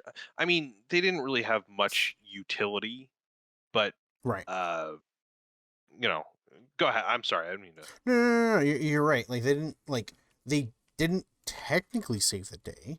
Um they they're there. They did their job, but they still like needed help. Like they weren't the end all be all. Like, oh, we're the Ghostbusters. We always win. Like they showed up. It seemed like they were doing their thing, and then there's like, oh shit. Well, yep. No, this person's pretty powerful, and we're old. you know, like, and I thought, I don't know. Obviously, the very ending was touching because the Ghostbuster who did pass away showed up as a ghost, and helped and kind of had that like redemption of like there's a reason why I was doing all this and I wasn't crazy kind of thing, and I thought that was great. Like I said, story wise, everything worked out. The humor was like the best part. Again, child actors, dude. That kid who played podcast, wow, hands down. I Like Yeah, I don't have enough good things to say. There aren't enough. I've got a lot of good things to say about the child actor performances in this. yeah, yeah. So and I'm there with you. It's just all of them did a fantastic job, and I'm thoroughly surprised. Usually when I see a child actor, I'm kind of like, it's gonna be all right, whatever. It's you could just tell. At least for me, you could just tell that you know they're they're kind of I don't know. They can't do what an adult can do, but everyone in this movie, uh, the brother podcast, the love interest, like everyone did a really killer job of pulling off the characters that they were meant to be. Um, yeah, I think I'm sure there's more in there that I want to say, but I'm gonna end it there so you can throw some 2 cents in there. No, no, I like where you were coming at. Let's see. Okay. You want to get a little Uh, closer to the mic? no, no, I don't, Okay. Harry. I really don't. Okay. Yeah. Mm-hmm, mm-hmm. All right. Yeah. Okay. So the let's go over the story real quick. Yep. So the story begins with a man. Begins with someone trying to lure an entity into a trap, it seems. The trap fails. The person luring this entity is killed. But it's implied that their spirit lingers on. Uh, we then zoom to the lives of God. What is her name in this? Uh, Phoebe, Trevor, and Oh, I remember the Carrie, one. I think. I think Yeah. so. Yeah. There you go. Mother going through some hard financial times who's just been evicted. Her son, Trevor, and incredibly brilliant uh, and visually striking in terms of like symbolism and resemblance to another character, not in a weird way. Phoebe. Uh, they then realize that they have inherited the home of the person who had died, who was Carrie's father. Uh, so they then head to the Midwest where this house is. Doesn't really say where. I think it's Somerville. Yeah. Uh, and then begin experiencing some crazy things. Uh, Phoebe is uh, alerted to the presence of this ghost in the house, who we assume, and rightly so, is her grandfather. We learn that this was actually Egon Spengler, uh, Oh, the the nerdy, monotone, lovable hunk that Phoebe's kind of visually based off of. She kind of has the same hairstyle. She has these big dorky glasses and whatnot. Um, just as charming, uh, and that she well, I don't believe she was, but Egon was trying to prevent the apocalypse, essentially. We find out through Phoebe, Trevor, and a couple of their friends that 1984 Ghostbusters, what happened then, is an event in line with multiple other events that happen every some 30 odd years. The event was kept at bay by Egon, who abandoned his friends who didn't really seem to believe him, uh, and kind of committed the rest of his life to preventing the apocalypse and dying in the process, estranging himself from his daughter and ruining his relationship with his friends. Sad. Uh, Phoebe, Trevor, and Lucky, Trevor's friend, and Podcast, Phoebe's friend, um, fight back against Gozer, who is the main villain again of the franchise, who is trying to break through onto our realm and take over and all that stuff.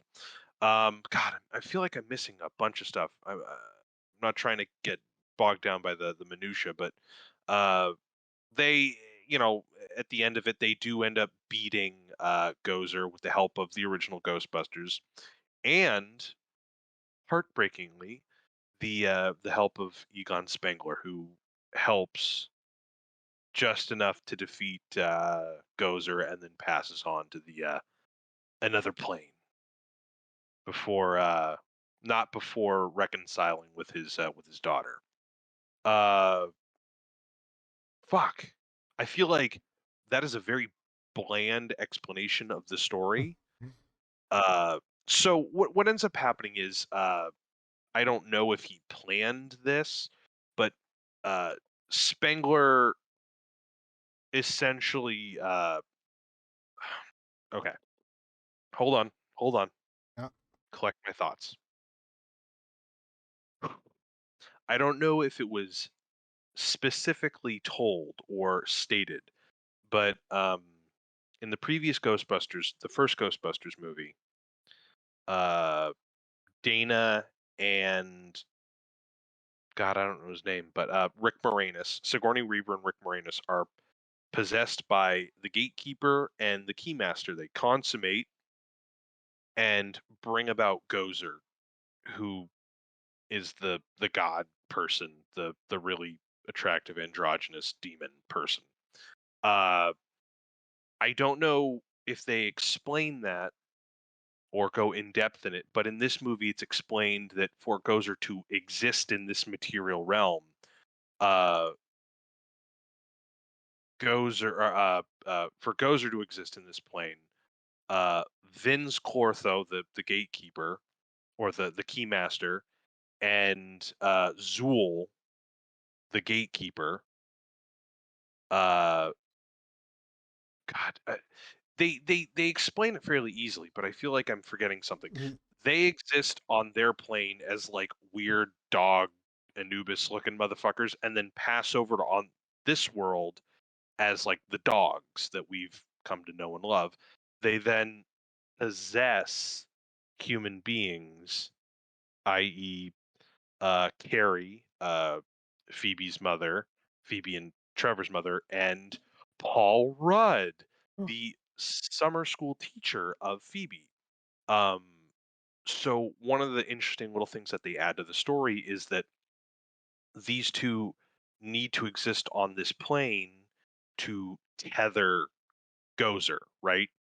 And what happens is in the beginning of the movie, the first thing we see is a storm over a mountain and the iconic proton light kind of bisecting the whole storm. Egon driving back to his farm with a catch or what a containment unit. Now we learn that this houses one of those two things that that he keeps it in this little containment unit and hides it right before he's killed. So Gozer can't manifest while one of the spirits is in the containment unit and not of physical form.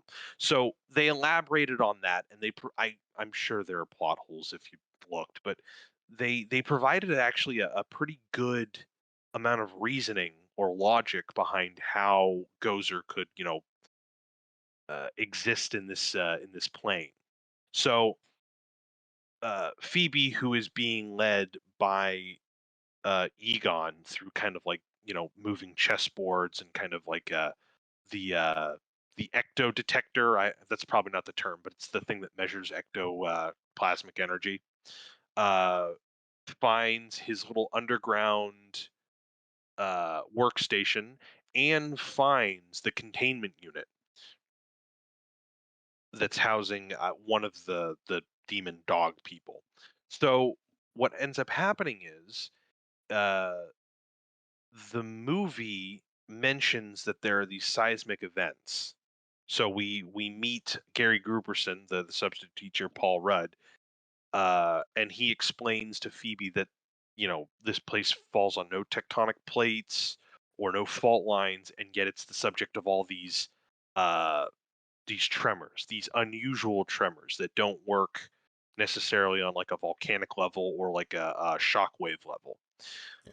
Uh, in tampering with this thing, they accidentally release one of the dog demons, and it heads back to the mountain where the scene first took place, or the opening scene first took place. Um, this is kind of like the main ghost story mountain of Somerville, where they have just moved. See, what we find out is that the entire town, much like Raccoon City, was a company town built around Shandor Mining, or the Shandor Mining Company, which again, Ivo Shandor was the guy who built the building in New York where the finale takes place.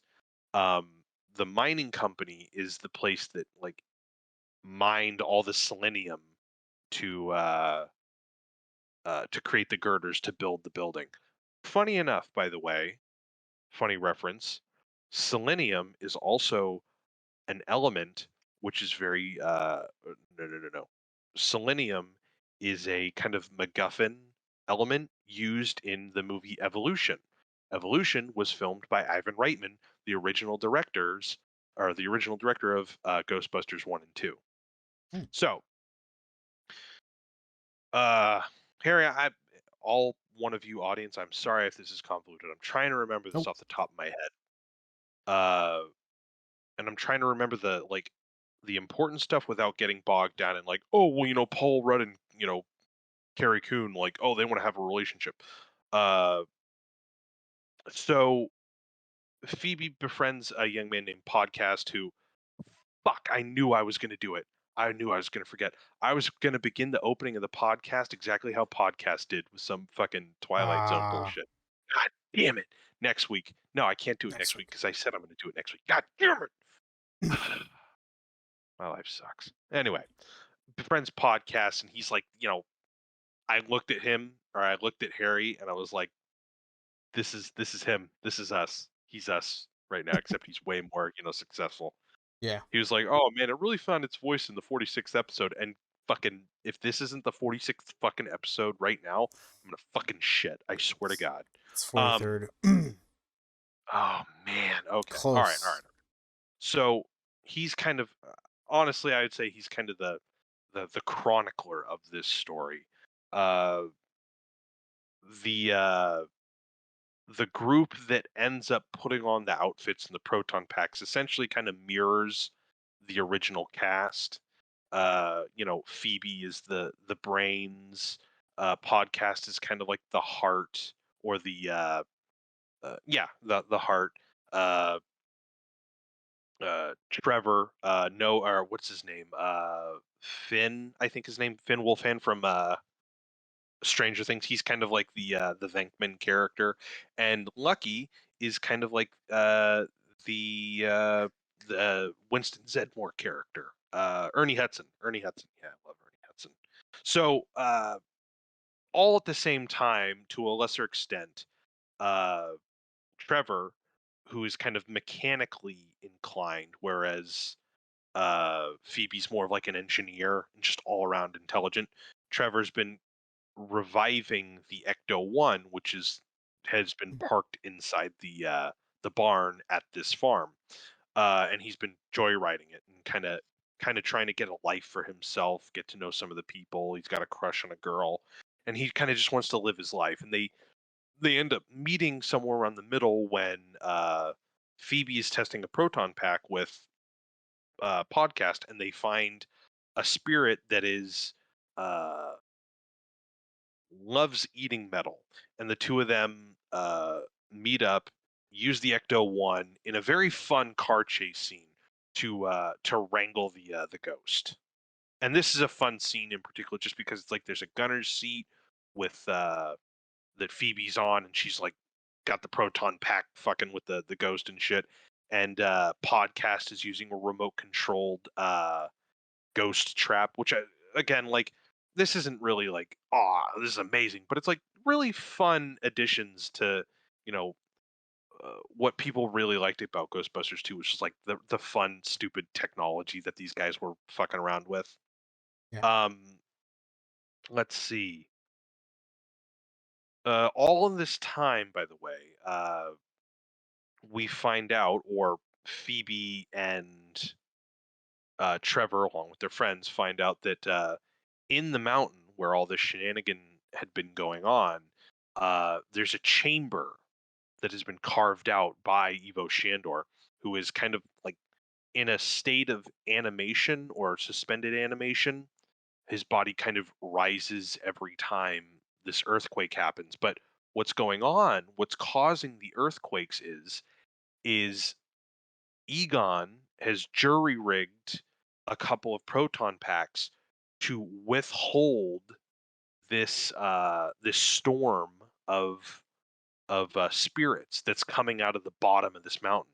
So we find out in this chamber that there are a bunch of dates. 1984 was one of them, and 2021 is another one. Uh, and another couple of them was like 1945, 1908, 18 something. Whenever the massive volcanic explosion was.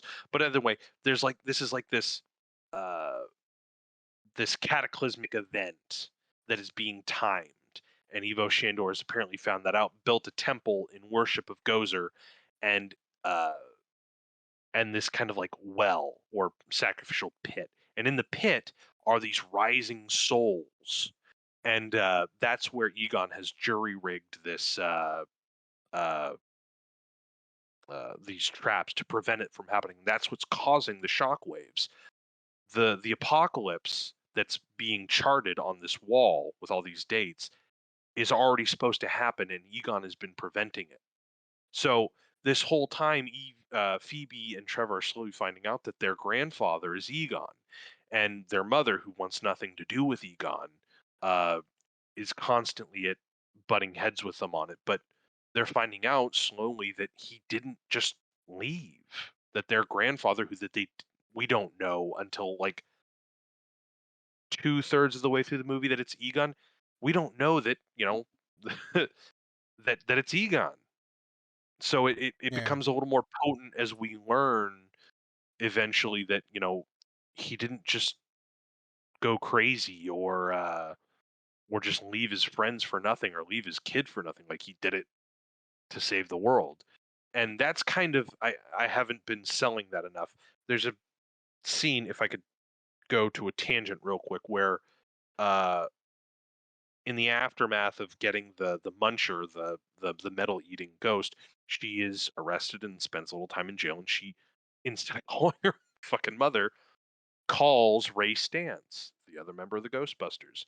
He's an owner of, still owning the occult shop, the occult library shop, and kind of talks about what ended up happening. That the ghosts ended up kind of running dry. Uh, Venkman kind of went back to academia. I had the shop. Zedmore actually opened up a business, and he's like a fucking millionaire now. Except Egon, like, he just kept saying that there are bigger fish to fry with Gozer, and it's not over, and none of us believed him, and he cleared us out. So they were under the impression that he just stole everything. So it's I don't know, so anyway, she tells Stance that, hey, I'm I'm Spengler's grandkid, and it ends right there as she's put back in prison.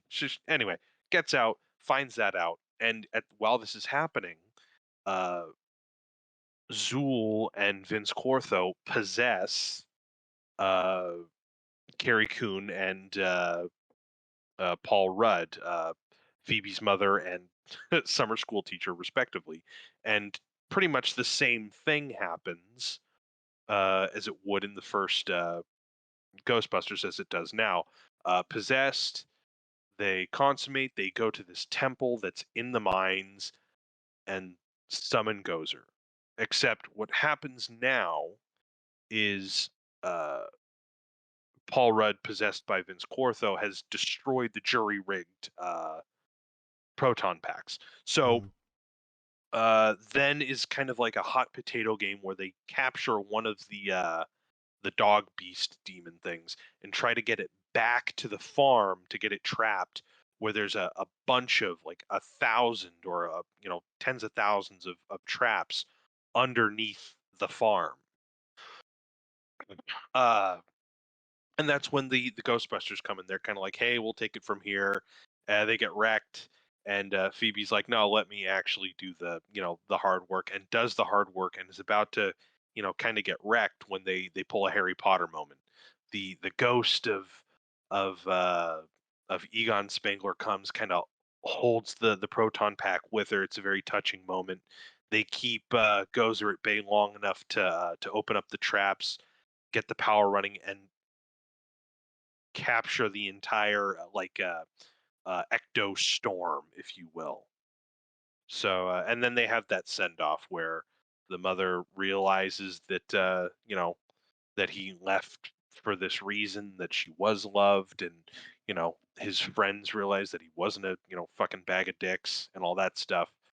Really touching stuff. That went way longer than I expected it should have. God damn it, I need to work on that shit. Fuck you, everyone listening and judging. Go fuck yourselves. Um, okay. Mhm. So, Yes. Performances. I completely agree. I thought every one of the kid actors was fucking great. Uh, I think Wolf, Finn Wolfhand was pretty good. Uh, it's good to see him trying to get out of the Stranger Things mold, even if this is kind of what Stranger Things was loosely like inspired by too. Yeah. Uh, the kid who played Podcast, I thought was so charming. Like, Yes. I thought that was a part that was very wallflowery, perks of being a wallflowery, and could have been like way too much, you know. But really not. Really enjoyable. Uh, really great chemistry between him and uh, Grace McKenna. Uh, what is? Oh, geez, It's gonna kill me. The actress who plays Lucky. Uh, I don't know names. Trevor's, yeah, Trevor's friend, coworker, kind of love interest. Uh, she's charming. She has so much poise. It feels like it just comes naturally to her. Like there's some really fun, like maybe not one-liners, but like she has very solid comedic timing with what she has. They don't give her too much to work with, but like what she has, she's fairly confident, and I Hmm. appreciate that. And at the top of that, honestly, McKenna Grace is fucking great. Like Who's that? the Phoebe. Okay. Yeah. Yeah. Yeah, like she plays like this deadpan, like oh man, this inquisitive, like deadpan, chip on her shoulder kind of character. Uh, you're absolutely right. Like her delivering all of these really awful jokes sold it too. Yeah. Like oh god, what's the Adam joke? Uh, Why Matt. can't you trust an Like Adam? his. Yeah. Because they make everything up. Ah, it's Uh, so good. You and I were like the only ones fucking laughing at these Oh stupid yeah. fucking jokes too. I really felt like we were pissing people off. I don't know why. Like they were meant to Yeah. I be believe it. funny. Yeah. Oh god. But yeah, so all these kids were great. Like and they all Yeah. had really great chemistry. I would have liked to have seen a little more chemistry between Phoebe and Lucky, Yeah. but still really good stuff. Um Carrie Coon is an actor I really like. I've actually only started taking an interest in her work since The Leftovers by HBO. Okay. Uh, and I really enjoy I don't know. She has some really good comedic timing too. It just comes naturally to her as well, it feels like. She plays really well off of McKenna Grace. She Mhm. doesn't have as much screen time with Finn Wolfhand. But still, she plays an all-around good character. Um, the chemistry I really think though comes between her and Paul Rudd. Paul Rudd Mhm. plays the charming like louch. No, that's not fair. The kind of charming if like zero effort like summer school teacher. They end up becoming the ones who were possessed by the demon dogs. Yeah, I really liked their chemistry. It was really good. Uh, it was really fun seeing Bill Murray, Dan Aykroyd, Ernie Hudson, and you know what? Sometimes I'm a little iffy when uh, late actors, past actors are like face molded onto like not them people. Yeah. By that I mean like when actors who have already passed have been digitally imposed onto other people, like with Paul Walker and Carrie Fisher. I think are two of the most recent and uh, prominent examples. Uh, this was done, I think, to a an appropriate amount. I Yeah. I don't think it's an absolute. I don't necessarily think you have to not do it. I don't necessarily think you should do what they did with Peter Cushing in Rogue One, where like he had some significant screen time, and they just had his face on some dude talking for like 10 minutes. Um, but the character doesn't talk. We don't see his face in the beginning of the movie, but we do see it at the end when he's a ghost and helping out. And it's tame. It's tame enough that I thought it worked, and Mhm. it worked to a degree where I thought it was an emotionally powerful bit. Yeah. Like Harold Ramis has been dead for 7 years, and you know uh, he was always a charming actor. He always found a way to make you laugh with his delivery. And for a lot of people who are big fans of Ghostbusters, he was always a great part. And kind of watching the main cast get a little closure in at least some way with this character, I think was great. And to use him in that way, I thought was interesting too, because they give a little more to the character, they add another dynamic. I do think the only plot hole for me is a fairly loosely explained timeline. uh I'm not going to pretend to guess Carrie Coon's age or what the character's age is, but this movie, I think they say chronologically, is like 32 years or 30 something years after the events of the first movie. Yeah. But I'm wondering like where they don't quite say when Egon kind of leaves, and they Right. also don't kind of establish. So that's one thing. So it's 32 years in between, and we have no sense of time. Like, was it in the 90s? Was it in the 2000s? Was it in the 2010s? Like, at what point does Egon leave with everything and just fuck Mm. off to the Midwest? And was Carrie Coon's character, Egon's daughter, was she born before the movie? Was she born after the movie? That creates a bit of a time thing because, Mm. like, Mhm. that would mean that if the character is 32, okay, let's be charitable and say that like it's after. Well, not charitable. Let's take it like one option and say like, okay, well, she was born right after uh the events of the movie. So she's 32 or 31.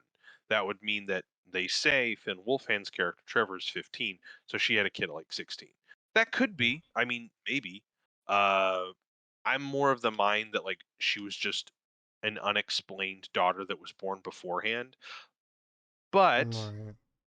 but that still opens up an issue because they give the impression that he hasn't been really keeping track of her, or that like they say something like he was gone all my life. Yeah. So that so it's like, does does he start doing this in like the 90s, the early 90s, or what? Because I feel like that is a leeway that kind of hurts the movie a bit. Mm. uh Poorly defined timing, Right. but I mean it's negligible for me, honestly.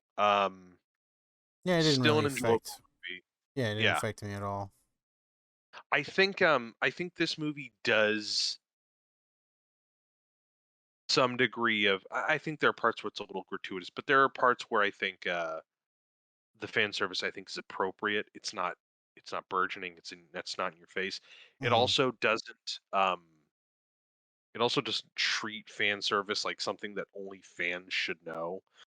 Yeah. The movie goes to pretty good lengths to like explain the events of the first movie fairly quickly within the events of the film. They're like, okay, so in the 80s there was a cult event, not a cult event. There was a popular event going on in New York in the 80s of just mass ghost hysteria, and the Ghostbusters doing their thing did it. Uh and that's it. And the event with Gozer in the first movie is called the cross rip that they've called. And and this generation of kids kind of like, oh well, I guess it kind of exists, probably, like, sure, but it's kind of faded in obscuria, you know.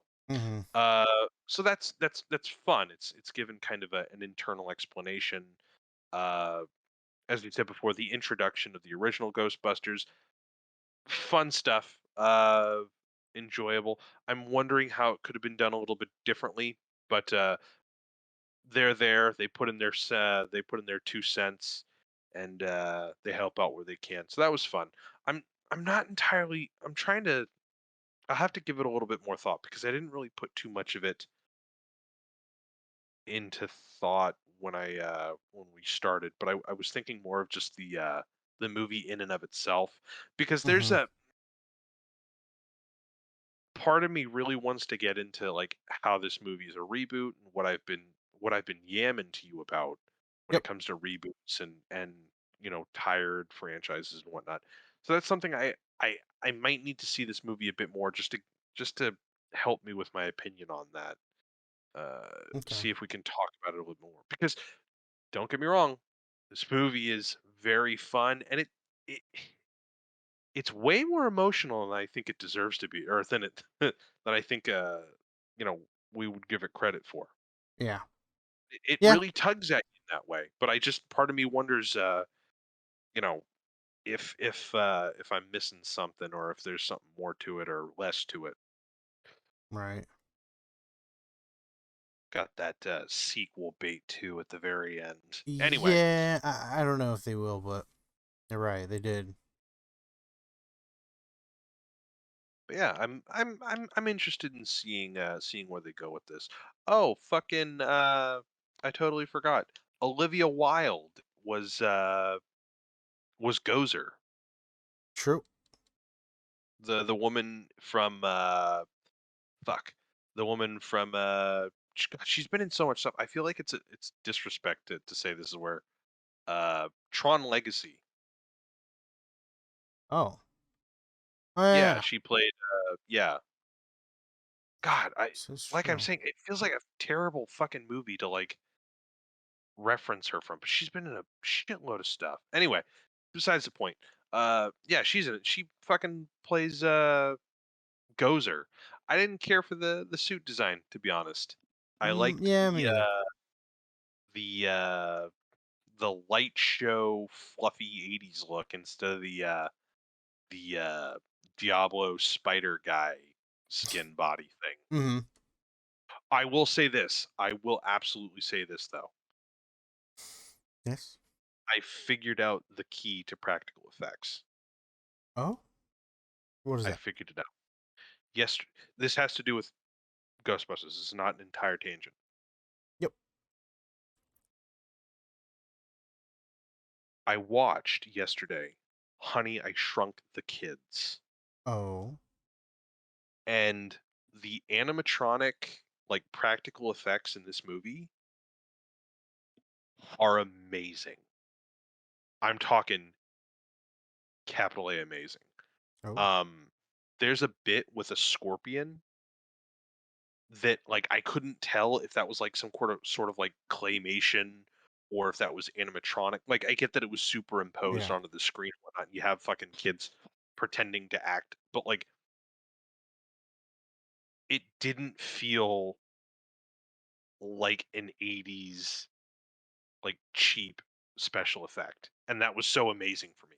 But in that movie, there's an ant, and the ant is fucking like, of course it's an animatronic. You can tell it's an animatronic. That's not the problem.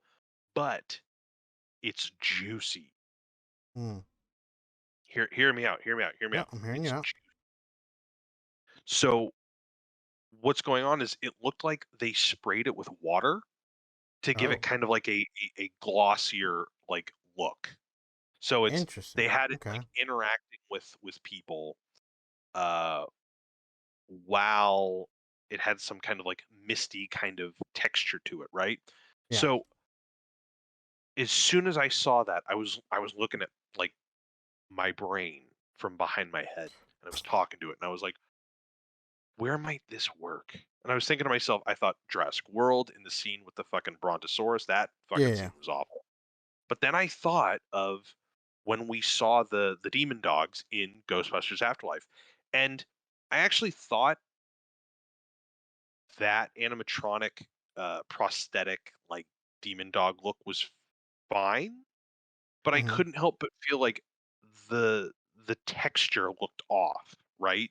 Right. And I just got the impression like you give that fucker like a couple spritzes of water and it's good to go. You don't make him sweat, but just give him like a slightly like moister look, and Okay. that could have worked a lot better. Okay. Yeah, you're buying that.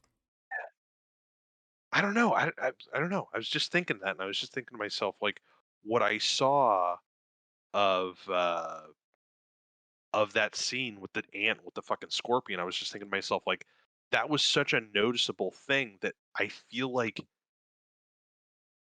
might have added to the quality of the practical Mm. effect. But yeah, Okay. anyway, that's my 2 cents.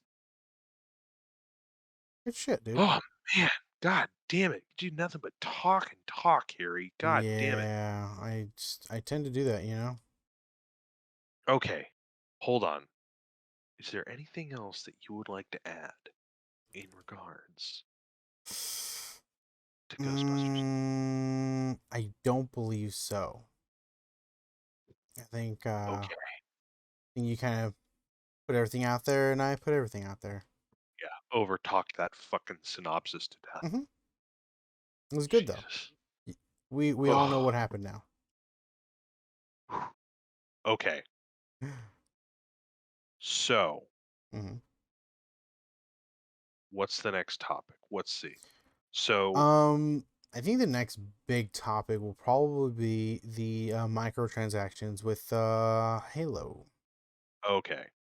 Yes. Yes. So, Halo is a game with some microtransactions. All right, let's talk about Star Trek. So Halo Infinite is under a bit of shit water, Yeah. if that's the appropriate term, with their Now it is. microtransactions. Yeah, with their battle pass and microtransactions for uh, armor customization and shaders. Now, we were talking about this earlier, right before the podcast. Hmm. Um, without that much context, I actually do agree with you. I don't Hmm. think this is too much different or all that much different from, the monetization of other multiplayer platforms like Fortnite or Modern Warfare or I mentioned it earlier, Sea of Thieves, right? Yes. But or the Atomic Shop. I think Yeah. the Atomic Shop is probably more comparable just because of how scandalous that shit was a couple years ago. Um, but one, uh, the Halo Infinite multiplayer is just so criminally charging people for just some of the most minute aesthetics. Again, like this isn't a big deal. This is like, oh hey, charging you're charging for like this Hayabusa armor or whatever. But this is something that most season based multiplayer or game platforms have, right? Right. Uh so basically all it is one, you have to spend money to be in the battle pass. That's a given. Yeah. That's Hmm. whatever. You get like exclusive stuff there. Problem one is that you don't get any kind of in-game currency that you can earn, which as hard as most of them are to get sometimes, you can still earn them to buy your way into the battle pass without actually using money. Yeah. Uh Halo Infinite just forces people to use uh no in-game currency. Just hold cold hard cash. Uh Mm. Secondly is the store itself charges way too expensive or it hold on. The store itself charges for aesthetics or charges just for shaders, just for like color customization is like $10 or can vary up to $10, which is I think insane. Um, and a significant portion of the customization, as in like colors, armors, vehicle stuff, all that is you have to pay for. You can't Mm, even earn that in the battle pass, too. So just creating a bit of a kerfuffle because one of the things that Bungie talked about before is that I thought was actually pretty positive is that at one point you could just pay $10 to buy previous battle passes, yeah, and I thought, wow, that's pretty cool. You can actually go back and earn stuff that in any other platform, or I keep saying platform, in any other game or multiplayer might have actually been completely exclusive, right? And then now you realize why that's the case. It's just to buy that, and then you can't even probably buy the thing that you might have even wanted. I don't know how big of a deal this is, or how big of a topic we initially want to make this, but fans are pissed just because of the you know the monetization of it and whatnot. right. So for me, um, we were discussing before the podcast a little bit. Basically, I have played a lot of free to play games. I played League of Legends, Heroes of the Storm, Warframe, Warzone. What else? Destiny 2. I've played a plethora of free to play games. Magic Arena is another free to play game, right? I played Hearthstone before I got into Magic, so that's another free to play. I played a lot of free to play games because the incentive for me was that I don't have to pay to play. Um, Right. I'm not someone who's into customizing or wants specific things to look, you know, specific ways. I just want to play the game and have a good time. While playing all of those, there's Aved really explained it to me in the sense of, um, free to play is basically if you have the time, like if you don't work or anything or don't have money, if you have the time, you can play this game and earn things, you know, by grinding, right? You can earn things by just grinding your way through it, and you'll eventually get what you need. Um, where if you do work at a 9 to 5 job and you have the income, you can actually pay real money to basically get past all that grinding and just get what you want. And that makes sense to me when it comes to free to play. Most of the games that I played were that way. I will say that some, not all, but some specific items were behind um, uh, paywalls. Is that the term we're using? Paywalls? Yeah. Yeah. I think Destiny 2 was a good example. There's a lot of things that you could only buy and you couldn't purchase with in-game currency. Destiny 2 had that. Um, what else? Warframe had a couple of things like that. League of Legends as well. But for the most part, everything if you really wanted it, like you can eventually get, with in-game currency. Magic's a big one. You even like in Magic, for example, the currency that is you buy with um, real life money, you can actually earn in game in a way. So you could get that currency either way. Um, but from what I'm gathering with Halo is, well, there is no in-game currency. Nope. There's zero in-game currency where, um for example, in Warzone is another first person shooter. uh it's a battle royale, but nonetheless it's a first person shooter with a season pass and everything, and there are what are called COD points. It's Mhm. basically the currency to buy things like weapon camos or weapons in general. If you haven't unlocked it, you can use it to basically unlock the season pass as well. So, but there is a way to earn it in game. It takes a long time. You actually can't, like, if you start from scratch, you can't actually like get enough to do anything.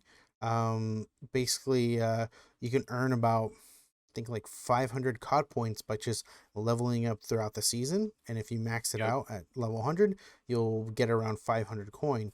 And generally, what you want, the trick is to get free season passes. It's just level up all the way, and you'll eventually have enough to buy a season pass. And if you have the entire season pass, you get about 12 to 1300 COD points. And so that basically is you a whole season is worth 1,000 COD points. So basically you're going plus 300 every season, and so you'll eventually have some extra COD points to buy whatever you want. It takes a long time. It's not really um how do you say, like, it just it takes a, it's not even like you grind your way through it like in other games. You can grind your way, you can play a bunch, you can play a whole week and get something that you want. COD, it's like you get 500 max at the end of a season, right? So even if you max out your level 100, like, you're still stuck at level 100. Like, you have to wait until the new season comes out. And then, so, like, in a way, like, you do get in-game currency through Call of Duty, but it also, in a way, it's limited. You max out at a certain point, but But the thing is that at you the can end of, still earn you can something. still earn something when it comes to either purchasing a full season pass or just saving those points and eventually buying a skin you want or whatever. Um, Mhm. but Halo, from what I'm gathering, doesn't have any of that. It's just this skin, this gear, this shade is worth X amount of dollars. And Yep. I understand, I understand the I guess the outrage behind it, right? Like I said, I'm someone who's played free to play, and there's always been some form of in-game currency to get what you want.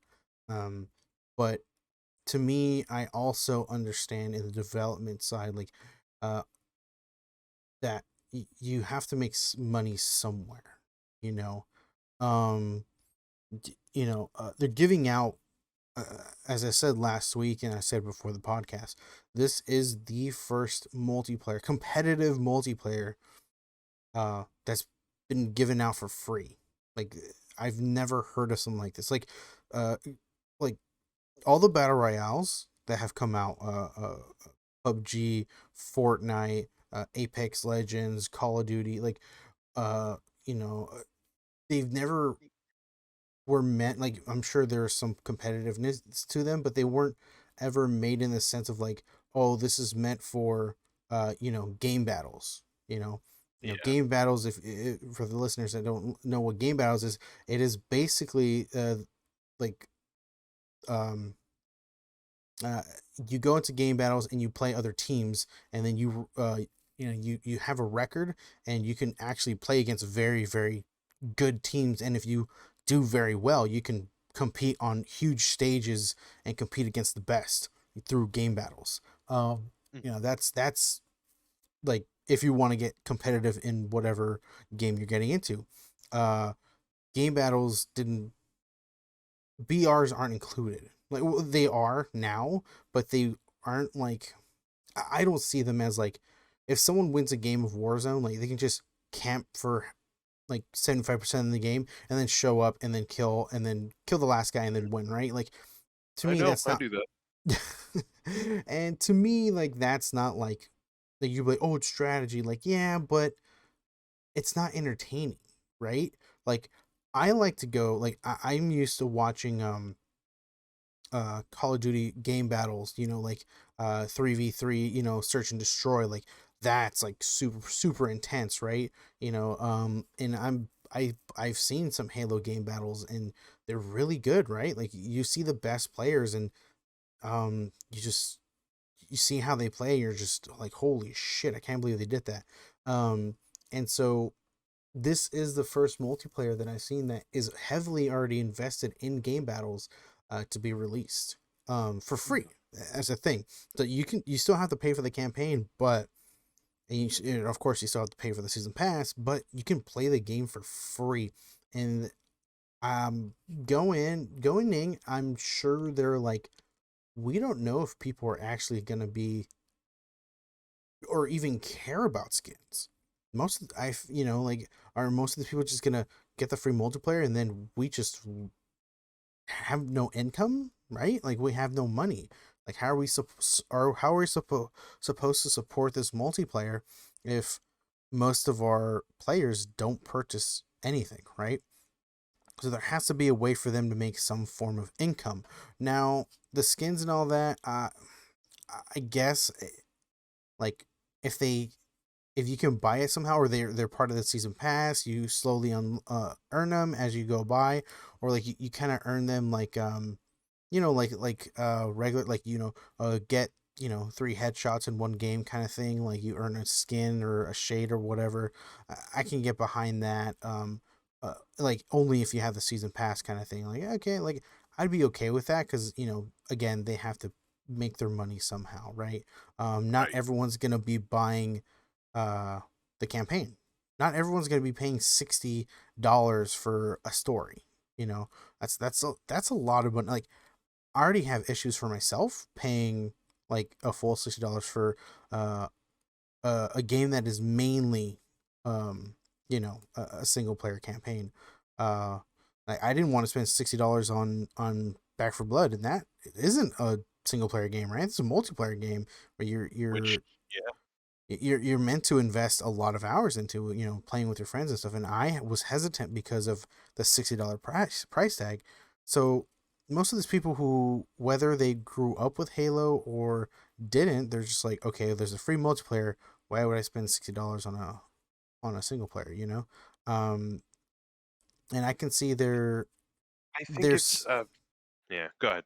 it's like I can see maybe they're just concerned about how they were gonna make income at all through this free multiple. Like, because I'll bet you they got a lot of downloads for that free multiplayer this past week and plus, right? Like, I downloaded it because I said, "Fuck it, it's free." Like, I wasn't planning to play it. Like the past was it last Friday? Not this past one, but the previous one. We played Halo, but like, I wasn't planning to play it. I downloaded it because I was like, it's free, whatever. I have space in my hard drive. Like, we played it, but I was never planning to play it. Uh, but we played it Jesus because it was Christ. free. It- Oh yeah. it's free. Like the whole reason we had that group playing was because it was free. I don't think most of us would have paid $60 for the Halo to play it. Like so Yeah. they got a lot of downloads. And am I like I'm trying to advocate why they did it. Why I have no idea why. I'm trying to make sense of why they did it, but uh, um, I I agree that they probably shouldn't have. There should be some form of in-game currency. Maybe they didn't think about it. Um, when they're creating the store, maybe they're because you kind of think like how do you earn currency? This is Halo. There is no currency. Like Call of Duty has COD points. That makes no fucking sense, right? Um, but they did it. Try to think So of it in the universe. yeah, Don't think too hard. yeah, like Halo. Is it 343? Is that what Halo. they're called? Yeah. Yeah, 343 could have made something up for some form of in-game currency, and you earn it maybe through the season pass, or you earn a little kind of like COD points, or maybe you earn a little bit through just playing the game. Like you win a match, you earn a X amount. You get X amount of kills, you earn this much. Depending on how much experience you get, like there's different ways you can do it. Like I said, like maybe each gun you can unlock certain shades depending on how many kills you have, how many headshots, kind of like the camos in Call of Duty, right? Like that's been classic Call of Duty. Like you get 50 kills, you get this uh this camo. If you get 50 headshots, you get this camo, like kind of stuff. Like it's I think Halo could have easily done that. I mean, it's kind of more like if you made like where certain shades and certain like armor setups are like you earn through game currency. um and then like some of the like the high end stuff, like the legendary and whatnot, like that you have to pay real money for. Like I think that would have been fine. Like some customization, but like you want the nicer stuff, like you have to pay out of pocket. I think I wouldn't have any. I don't think anybody would have had issues. Oh, let me take that back completely. This is the gaming community that we're talking about. There's always going to be complaints, but like I think Yeah. there'd be less complaining when it comes to, oh, like I can't, I think I'm gonna bypass everything you just said. Um, it's fine. I honestly feel like this is more uh, an agitation or an apprehension in regard to like the new monetary system Mm-hmm. for most games now, right?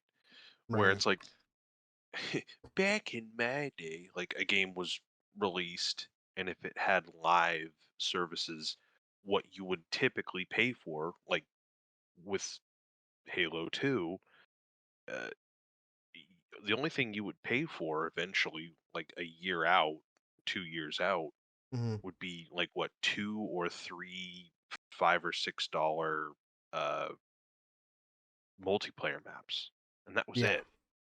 Mm-hmm. Like I understand that monetization, that like, hey, we're gonna make new content and we're still gonna sell it to you, uh, instead of just including it in the original thing, to get a Right. little money out of you. Like I get that that's always existed, but I don't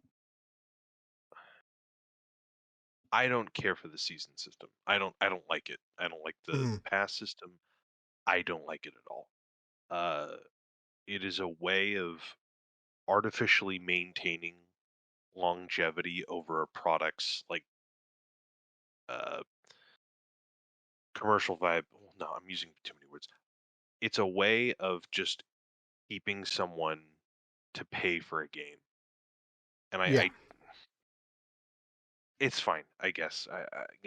I would prefer a company, or I would prefer games be treated as entertainment and art instead of product, is it a Mm-hmm. service? I don't think that's what a game should be, a continually online service necessarily. I think some games, sure. Uh, but it's like, if you'd had asked me like a couple years ago if Halo was going to be this thing where, you know, we were going to have the exact same thing as Modern Warfare or the same exact thing as Fortnite, where it's going to be like, oh, we're going to have seasons going on, and you're gonna pay for this, and you're going to keep it going and keep it going and keep going. I just Halo, God, I feel like such a fucking boomer saying this. Halo Reach was able to do everything that Halo Infinite is doing now Yeah. for free, completely for free. You played the campaign, you played multiplayer, you earned credits. That's what the term was, credits, CR. Yes. Mm. And you could buy, instead of just earning, you could buy armor. And that was it. That was it. That was really it. There didn't need to be any monetization. They Yeah. sold you the game, $60. You played the game. You played the story because everyone loves the story. Maybe not loves it, but you play the story because it's Halo, and Right. the Halo story makes awards. And then you play the multiplayer for the longevity. The Yeah. the fact that it was being played was the thing that kept people going. The Mm-hmm. hype around it, buying the copies. I it's not that I don't understand that Right. that the profit incentive whatever is changing. I get that. I've gotten that for a while. It's just I don't like where it goes, Yeah. because the focus is no longer just on making a game. It's about making a service that people just continually pay for. And things that were w- this is the issue. Things that were previously free in Mm-hmm. previous iterations or previous years are now nickel and dimed. Yeah. That's it. I could have taken the whole thing and just summarized it to that. Is that monetizing all of this is just a way of just stretching out the amount that you can make. And Mm-hmm. I don't know, is are companies that hard up for cash? I mean, I don't think Microsoft is doing that bad. I don't No. think Sony's doing that bad. Come on, you're really telling me that they could, whoever owns Activision or whoever uh, fucking releases Modern Warfare or Warzone really needs to release like a a 2 or 3 year long gaming plan. You telling me that they can't just patch one map until they just phase it out for the next game and still not make money off of that? Yeah, I mean, you're not wrong. Like, Like, don't get me wrong. Don't get me wrong. I don't mean to interrupt. I'm sorry. Like, I get with like Destiny and Modern Warfare, where it's like, man, I like that they keep building a story. I like that like we got something going on with Verdansk. I like that we got like all these different seasons with Destiny, and it's like, the the Fallen, the Taken King, fucking the Forsaken. Like, I like that. Don't get me wrong, and I like that there's new content, but it's just the cash grabbiness behind it really, I think, sucks out, I think, some of the novelty with video games. yeah. Because if I can play doctor with my own mind for a moment, Hmm. part of why I love talking to you about this, like, just imaginary game that I want to exist, is because it's finite. Yeah. If I were to develop this game, it would be finite. The longevity would be from the selling point would be the satisfaction of discovering things uh, within the game. Which Shigeru Miyamoto talked about when he created, or I think it's Shigeru Miyamoto, uh, the guy who developed Legend of Zelda, talked about moving into a new home and looking out his window into the forest or the garden or the park Yeah. nearby and wondering what could be there. And I really feel like that's something that current games still do, but I feel like the limited technology back then Hmm. was really more something facilitated that kind of gameplay, and less let's tack on as much as we can. Because, like, let's be honest, when I first started playing Halo Infinite, I was very interested in the customization system Hmm. or the options. I was very interested. I was also really worried about my KD, as I told you about before. Yep. The moment I fucking played with you guys and was just getting wrecked, and my fucking computer was not like keeping up with the frame rate and the resolution, I was like, you know what, fuck it. But like, there are people out there who are willing to buy this stuff, and like, if you want to buy it, fine, Yeah. that's fine. But like, imagine a world where armor customization is free, and then go back 10 years and play Halo Reach. And it's like, Yep. okay, well, why can't why can't this still be the same thing? Hell, why can't it be the same as Halo 4 6, 7 years ago? Like, Right. there's no real difference. It's the season formula is a trend. It's a money-making trend. I don't think there's any inherent value to it, to the gaming or to consumers. I don't think there's any value to it to consumers. I understand that there's value to it with the industry because it creates longevity in their game and their product and their selling. And you create like a market that perpetuates sales. But I don't think there's any actual benefit to the consumer, to the gamer themselves. Right. That's what I've been laboriously getting to. Yeah. I mean, Yeah. you're not wrong. Like my discussion is, yeah, like you said, it's like just explaining like why a company would do such a thing. Yeah. Like I 100% agree. Like I wish they would take out the whole, you know, um microtransaction stuff, like and people, this is not something that is brand new. Like I said, like in free to play games it's everywhere, but also games you're paying, like you said, like you pay $60 in what was that Halo game that you're talking about? Reach. Was it OD? No, Reach. ODS? Yeah, Reach. Reach. Yeah. So it also had microtransactions in that, right? So it's like you paid full amount for a game and you still have microtransactions in it. Like, and people have been complaining about this for a long time at this point, you know? Uh it's just companies are finding out that it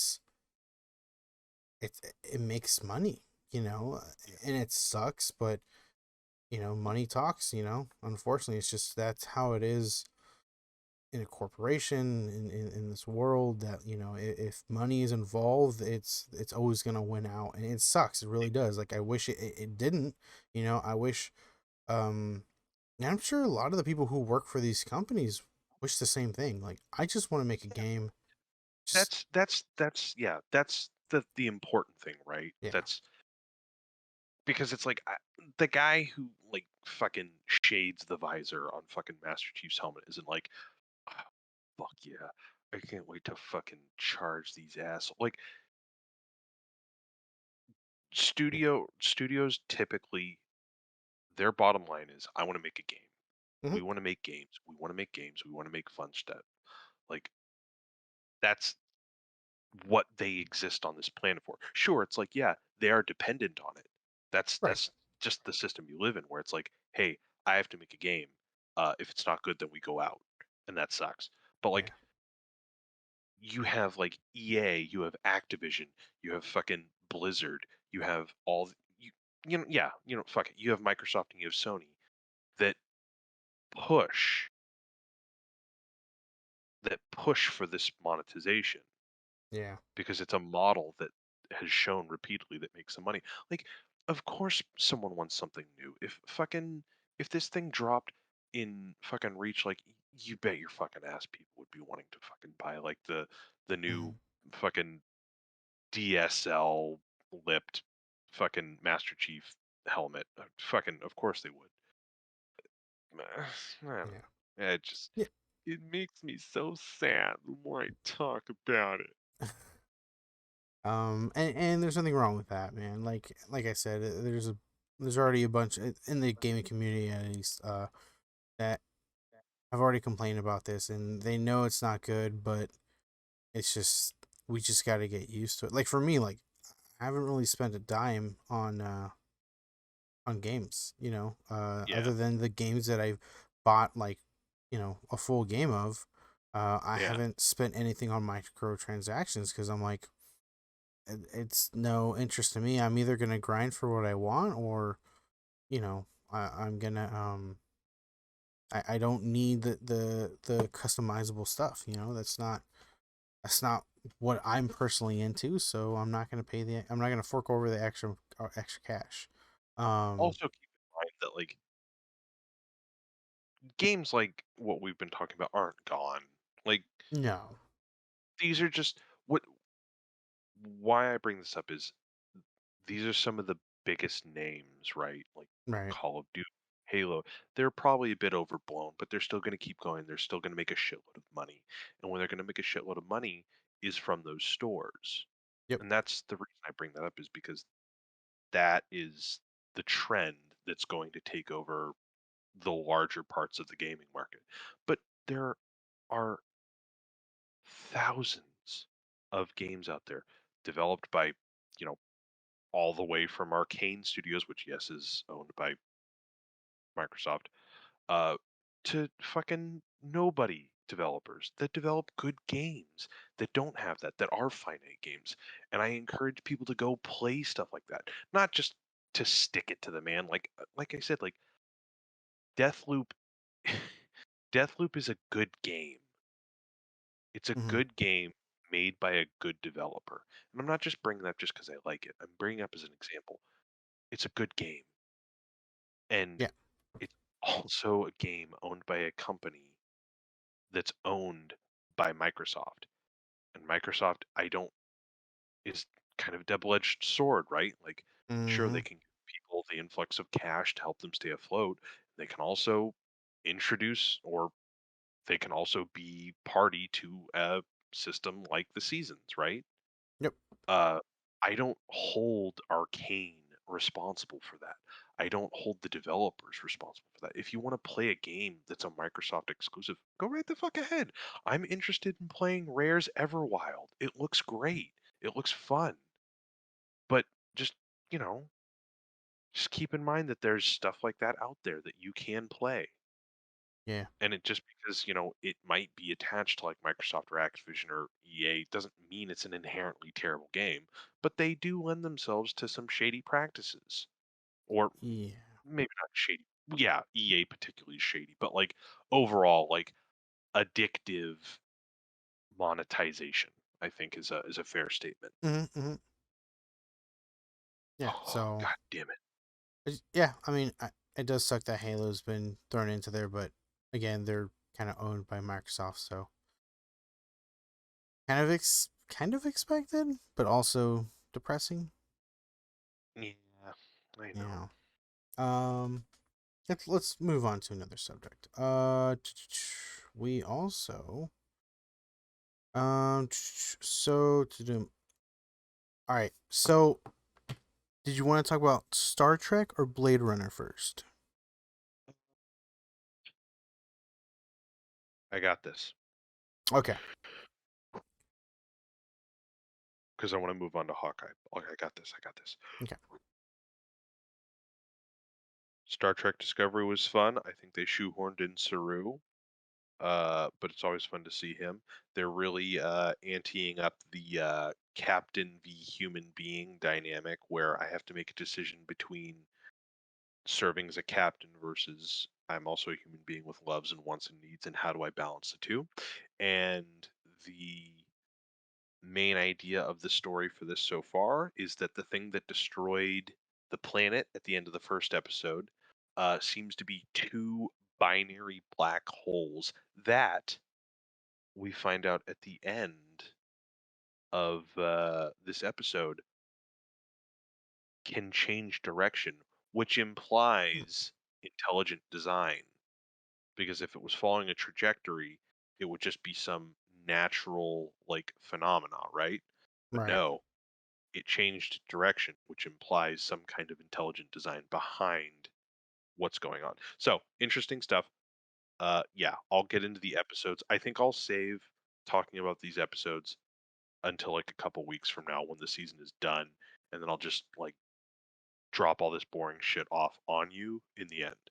Got it. Um, Blade Runner was fun. I'm only one episode in. Hmm. I should be four or all of them, but I'm not, so fuck off.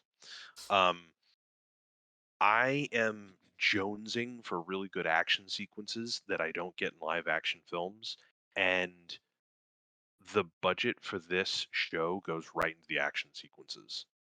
Mm. Uh, the show looks kind of cheap, I think, maybe a little bit, uh, in terms of like regular interaction, character animations, and whatnot.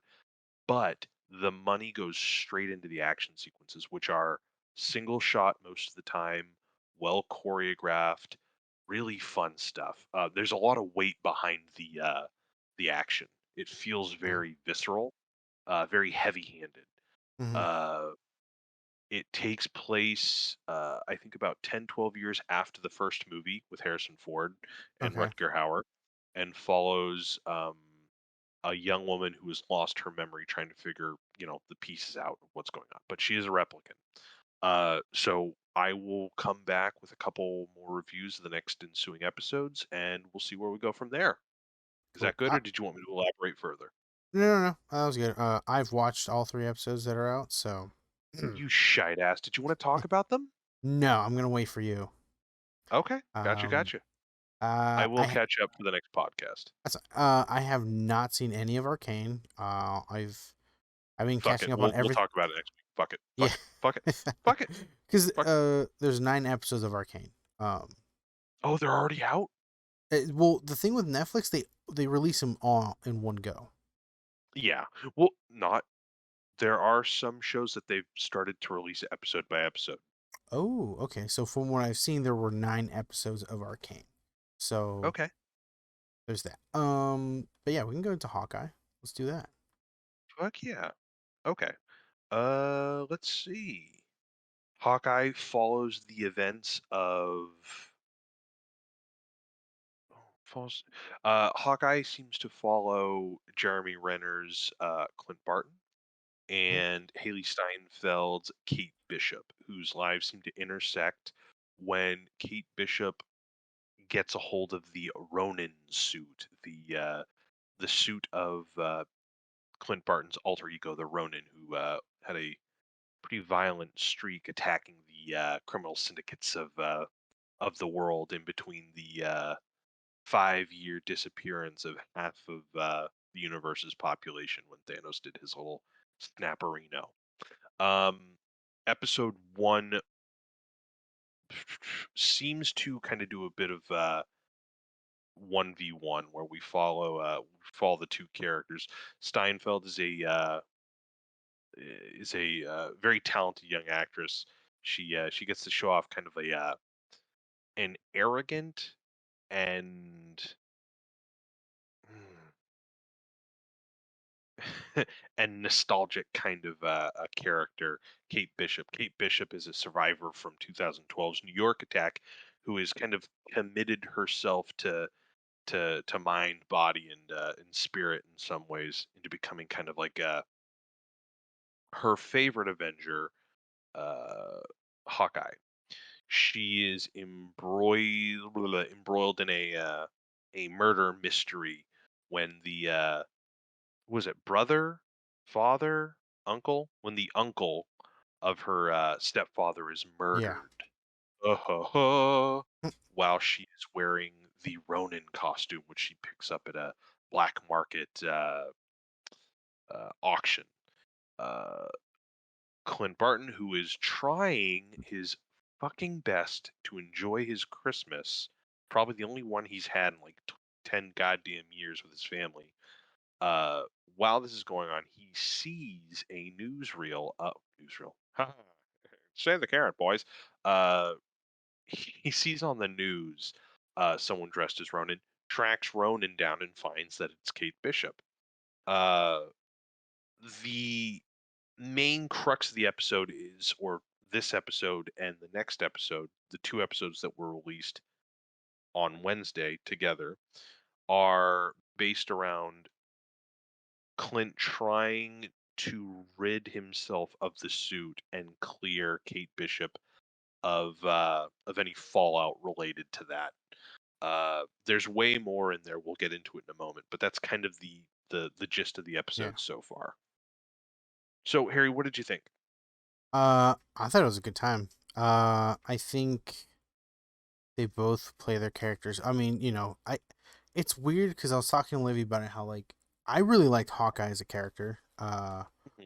I guess there's like talk of like there's people who just didn't like his character. Like I don't know what they described him as, but they just didn't like him. I loved his character.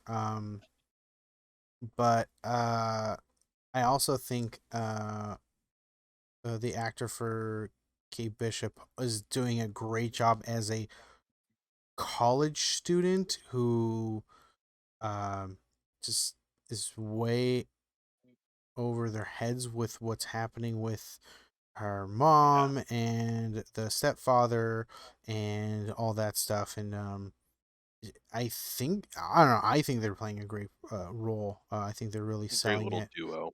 Yeah. And then once they meet, she's flabbergasted and wants to ask him so many questions. All he cares about is I need to make sure that these people aren't trying to kill you for being the Ronin because you're not the you're not that person.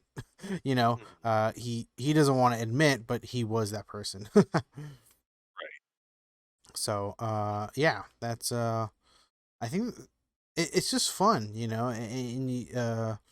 um Clint is just being himself, and I think that's a lot of fun for myself at least. Like I said, I Mhm. enjoyed his character, just the dad. You know what I mean? Like Black Widow was I, the mother, and Clint was the dad. You know what? He wanted to retire, but he had to come back and save his kids, right? mhm. So Oh yeah. and he's still that character. He's still the dad. Teaching her how to fix the wounds and all that stuff. Like, I don't know. It's cute. But yeah, I definitely enjoyed myself. I um I don't like. I'm intrigued. Like hypothesis wise of what's to come. Like uh I Livy was pointing out that maybe her, because they're having an argument that in the flashback, Oh yeah. the She mom and killed dad him. were, yeah, so like that's the thing, right? It seemed like she killed the dad because he wanted to sell the, or she was mentioning sell the penthouse, and he's like that's a viable option. Like, I don't know, like I we're thinking that she's probably in like some form of like high end, like It's a red. Yeah. It's a red herring. yeah, She's the bad guy. yeah, Like, are you kidding me? The second time we fucking see her, she's in like bad guy attire.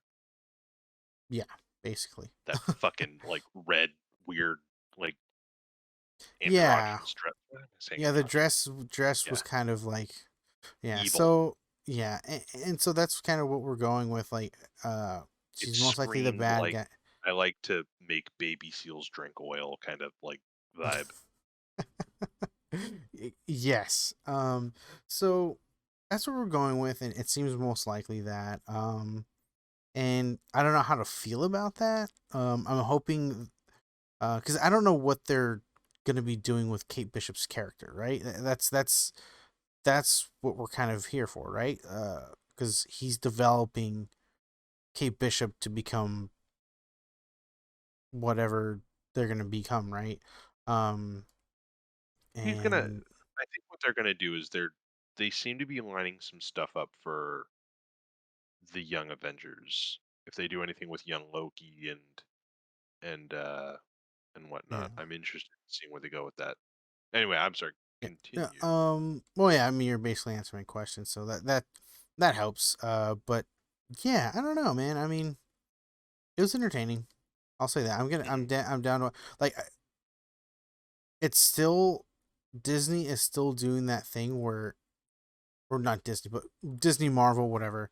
They're doing that thing where they're entertaining me with these shows.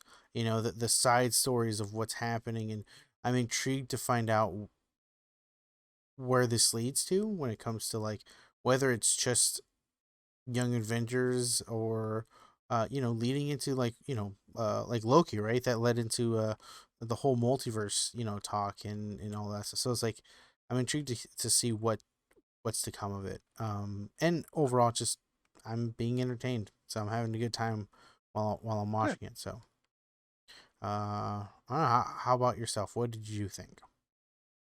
I liked it. Um, I bring up the fight scenes from. God, this is gonna sound like it's such an asshole move to criticize right off the start. Um, I bring up Blade Runner for the fight scenes because I watched that and I was like, wow, that's really refreshing. Again, Yeah, it's CG, like they can get away with that. yeah, Um, and then I was kind of really disappointed with I think every fight scene in Hawkeye.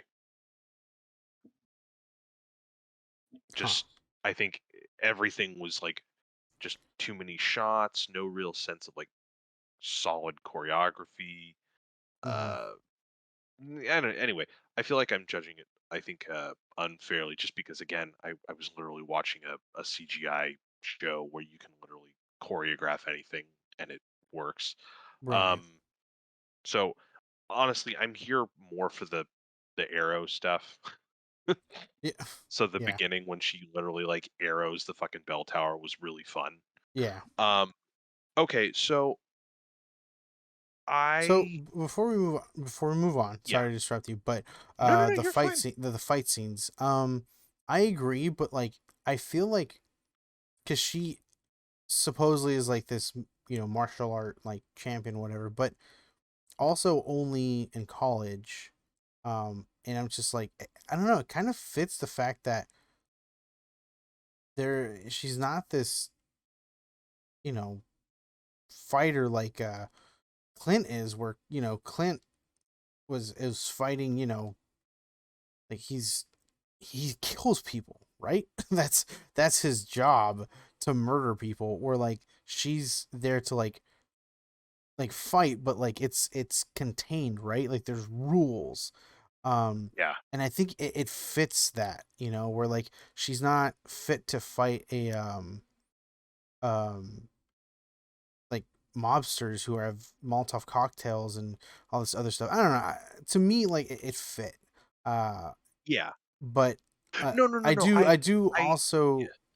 uh, like I think one thing that really stood out to me was when she like she had that dude, like she was still in the auction place where they're having the auction, and she had her legs around that dude, and she like the only reason she did that move was because she like that fucking pipe broke and she like slipped, and she even landed hella messed up on her like arm. She's like, "Ow," you know.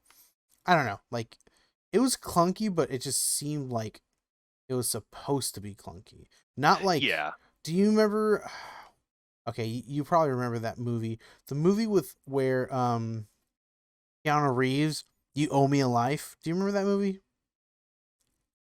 Yes. Oh Yes. Do you God. remember Yeah. how awful that Um, was? Tai Chi something. Yeah. Yeah. So when I Oh, be think of like alive. clunky but not on purpose, I think of that movie, right? Yeah.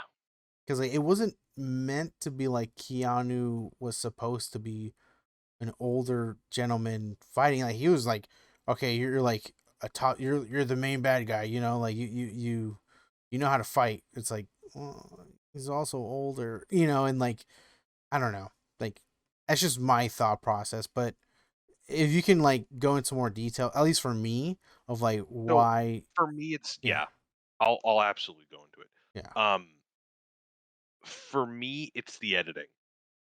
Um, okay, okay, that makes sense. there's no energy.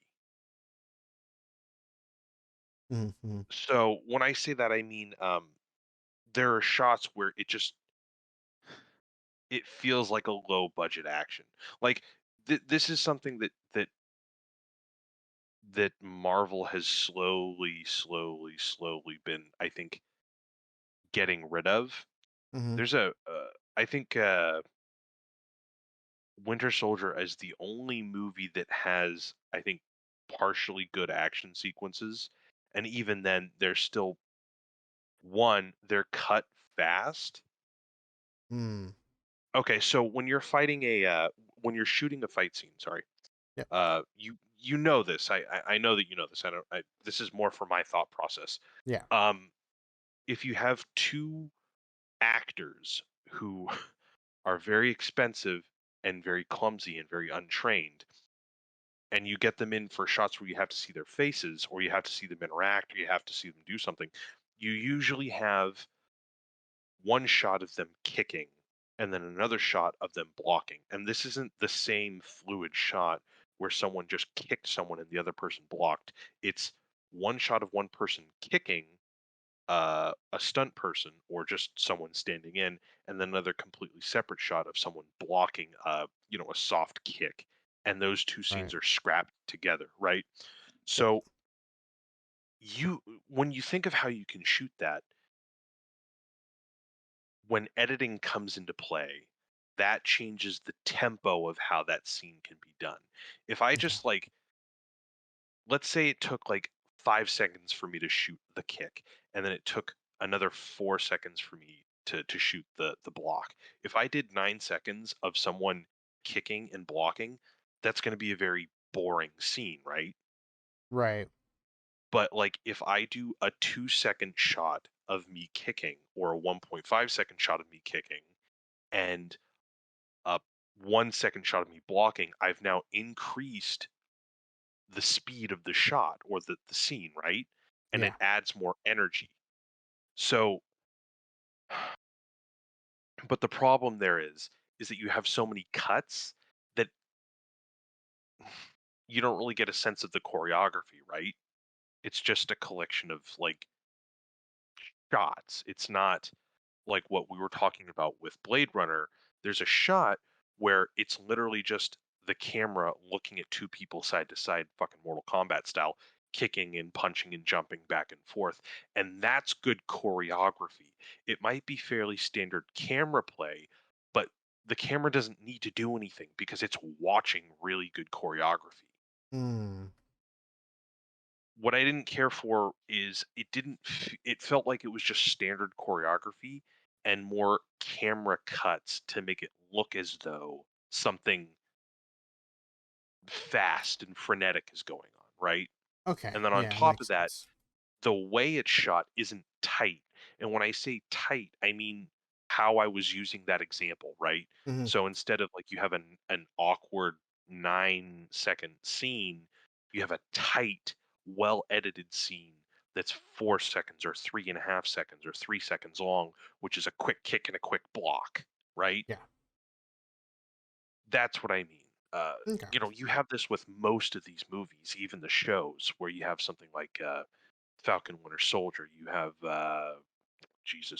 Black Widow. I actually, for a moment, I really enjoyed the Black Widow fight scenes for a sec, and then I remember watching it about 3 or 4 weeks ago and thinking to myself, they don't hold up when I focus on them, in my opinion. Hmm. But yeah, so that's what I mean. I don't feel like the directing was really tight. It There was too much room, there was too much air in the scenes, and it felt very. I don't know how else to explain it. I apologize. No, no, you're good. That I think Okay, you just yeah, you got it. like the LARPing scene made a better action sequence for me. Mm. No, jokes aside. Okay, okay, I'll get to the actual stuff. Yeah. And then if we want to talk about the action sequences, I'll elaborate a little further. Um, Clint has always kind of been like, oh no, not always. In the first movie, Clint was the brunt of the like a lot of the criticism. Uh, he's this character who they kind of peg as the lone wolf, and then he gets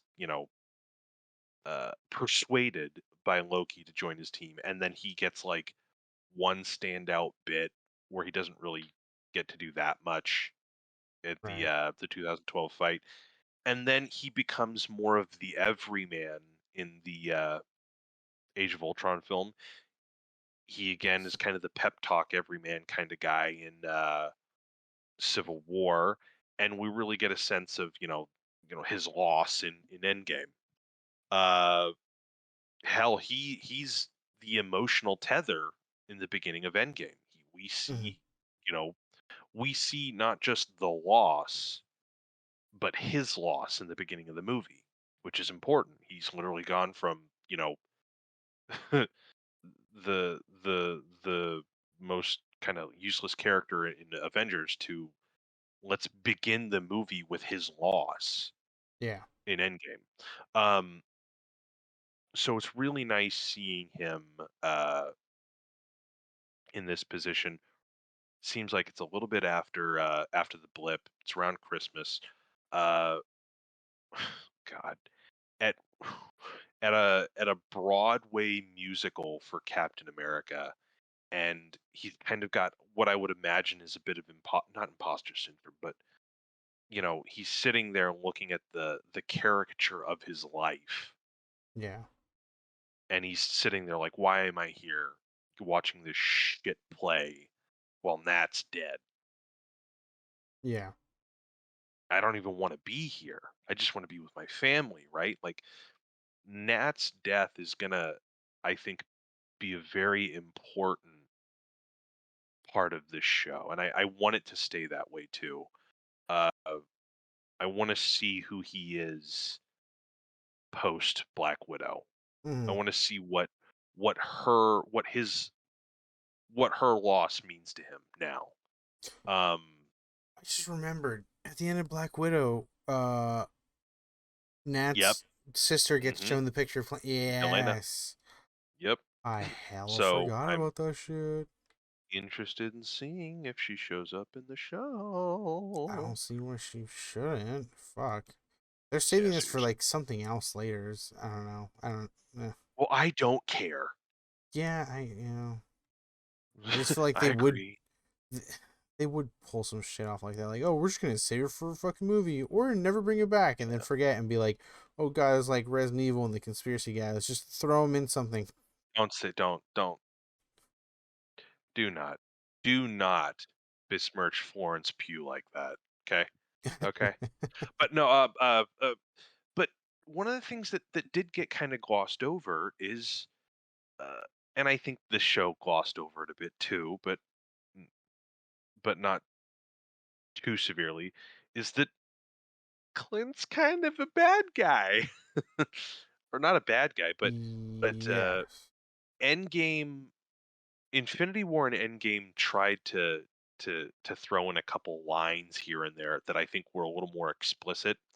And in Endgame, Rhodey mentions that he's tracking or has reports of Ronan, i.e., uh, Clint, Mm-hmm. Hawkeye, just murking the shit out of crime groups and syndicates and Yeah. gangs and conglomerates and whatnot, and it's pretty gruesome. And he has had like a what I can imagine is a 5-year stint just viciously murdering people. I mean, it's MCU. I mean, fucking Cap literally kicks a dude into the side of a bulkhead and it's treated like a thing, but like, whatever. Um, Inconsistent. Yeah. Uh, but but he has a past that he has to reckon with, and the the second episode is really kind of like just a genie's bottle of shit that he's not dealt with yet that has now been shifted onto someone else, and he's trying to pick up and make amends for that as best he can without Right. telling his number one fan that it's him. Because Right. keep in mind, he hasn't yet. Yeah. Uh, He hasn't told anybody. Haley Steinfeld's character, Kate Bishop, goes or infiltrates accidentally this little black market auction, and they're just selling Ronin's sword and outfit. And there's no connection to Hawkeye. They just found it at the Avengers site, and she has the outfit on while trying to escape unnoticed from the exchange, and runs to her fucking apartment in it, and then goes and spies on someone and gets in trouble, and then gets accosted by the people who were at the exchange, and that's when Clint finds her. And on the way back, she led them to her apartment. They know her name. Everyone thinks that, well, at the moment, the underbelly, the criminal world, seems to think that Kate Bishop is the Ronin, and that's something that Clint probably doesn't want on his conscience. Mm-hmm. He has had to bury his friend, who, as we've seen at the beginning of this show, he really, really, really regrets losing. He has to make amends with the fact that he played a very violent vigilante, even though his wife seems to be fine with it. And now it's been passed off onto some girl that he doesn't even know. He doesn't Right. want this person dead, but he wants to get on with it. He wants to make sure that this person is fine. Every trace of who he was before is gone. And Mm-hmm. I really hope we get to hold of that in the next couple of episodes. Yeah. I agree. So that's the mindset that I like at the moment for Clint, you Mm-hmm. know? And all this while, during Christmas, and he has to try to be a father, which of course, you know, is may Yeah. never happen for him. Right. He That's the sad part, is that I don't think there's ever going to be like a story where that's going to be examined, but I don't ever think that he's going to have a normal life. He's never going to have a normal relationship with his family. His wife Mm. always comes across as the perfect understanding wife, and you know what? In the MCU she is. And that's great. And the MCU might do a thing where it's like, Dad, I understand.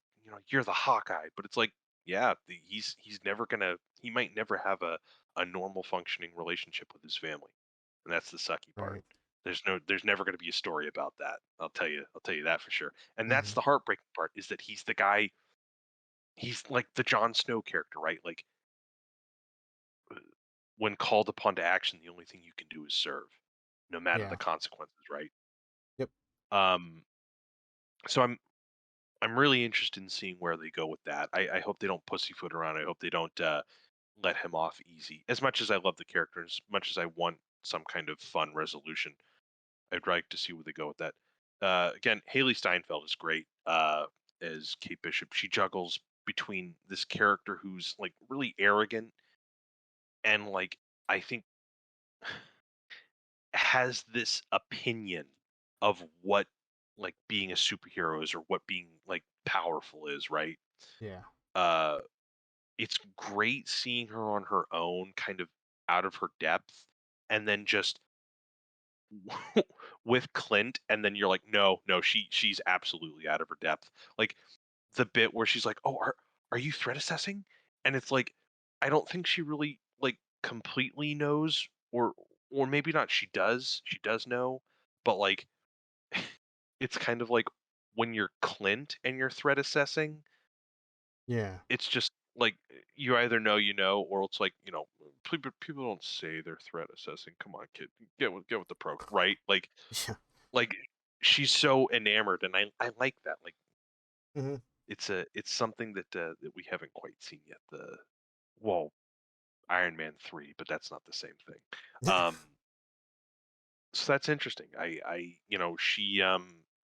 She has a personal connection with Hawkeye, as you mentioned at the beginning. The prologue of the first episode is 2012 when she's a young girl and her parents are fighting in their penthouse, and uh, New York is attacked, and her father is told to be dead. Uh, and the last immediate shot we see of the attack is her seeing Hawkeye do his one cool scene in the movie where he jumps off of the building and arrow ropes one of the Chitauri and then swings back onto a another building or onto a Chitauri vessel, and that's what causes her to do the Batman. We have to protect this planet and your family, and I need a bow or whatever. Hmm. Uh, so yeah, that kind of hero worship and that idealization or I, Yes.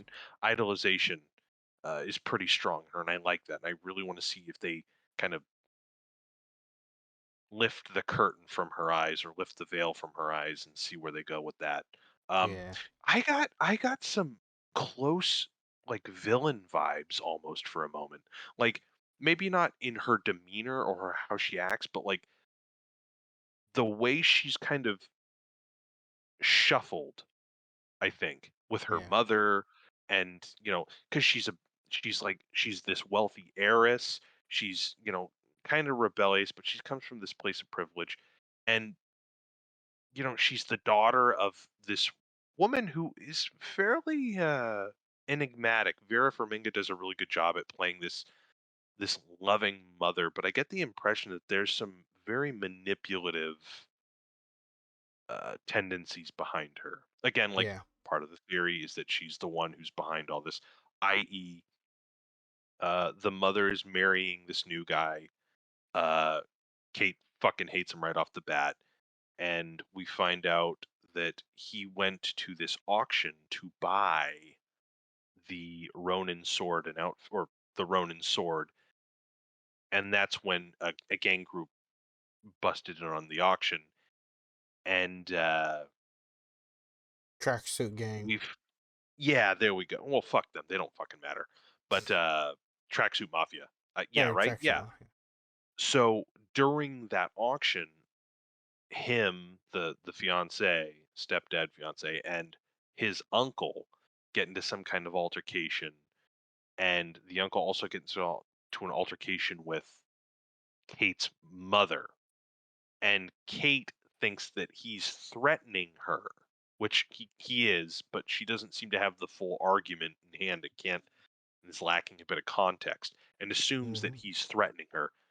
She goes to his suite and finds him dead, and then someone witnesses her in the Ronin outfit fleeing the scene. So that's the main problem. Um, so the kind of raised like this noble heiress daughter to like this, I'm gonna say it, like a crime person. It feels like she could be manipulated at the moment into being a kind of a bit of a villain, right? And she's Yeah. primed to work at her mother's security position. I feel like she is a person who is at a crossroads, who I think probably needs someone like Clint at this moment to kind of show her who she can be. Yeah. No, I don't know. That maybe comes off as a bit condescending. I think she probably wants to be a good person, but I feel like the way the character is in relation to other characters kind of paints her as someone who is susceptible to being a bad person, or not a bad person, but a villain. Right. Yeah. Um, Vera Farmiga, like I said, as the mother is pretty good so far. She kind of has hints now and again. Uh, the fiance guy, I don't know. He's fine. He's a charming asshole. Um, let's see. First episode was the introduction, getting to know everyone, the Hmm. stakes, the setup. The second episode, on the run. Ah, yes, so good.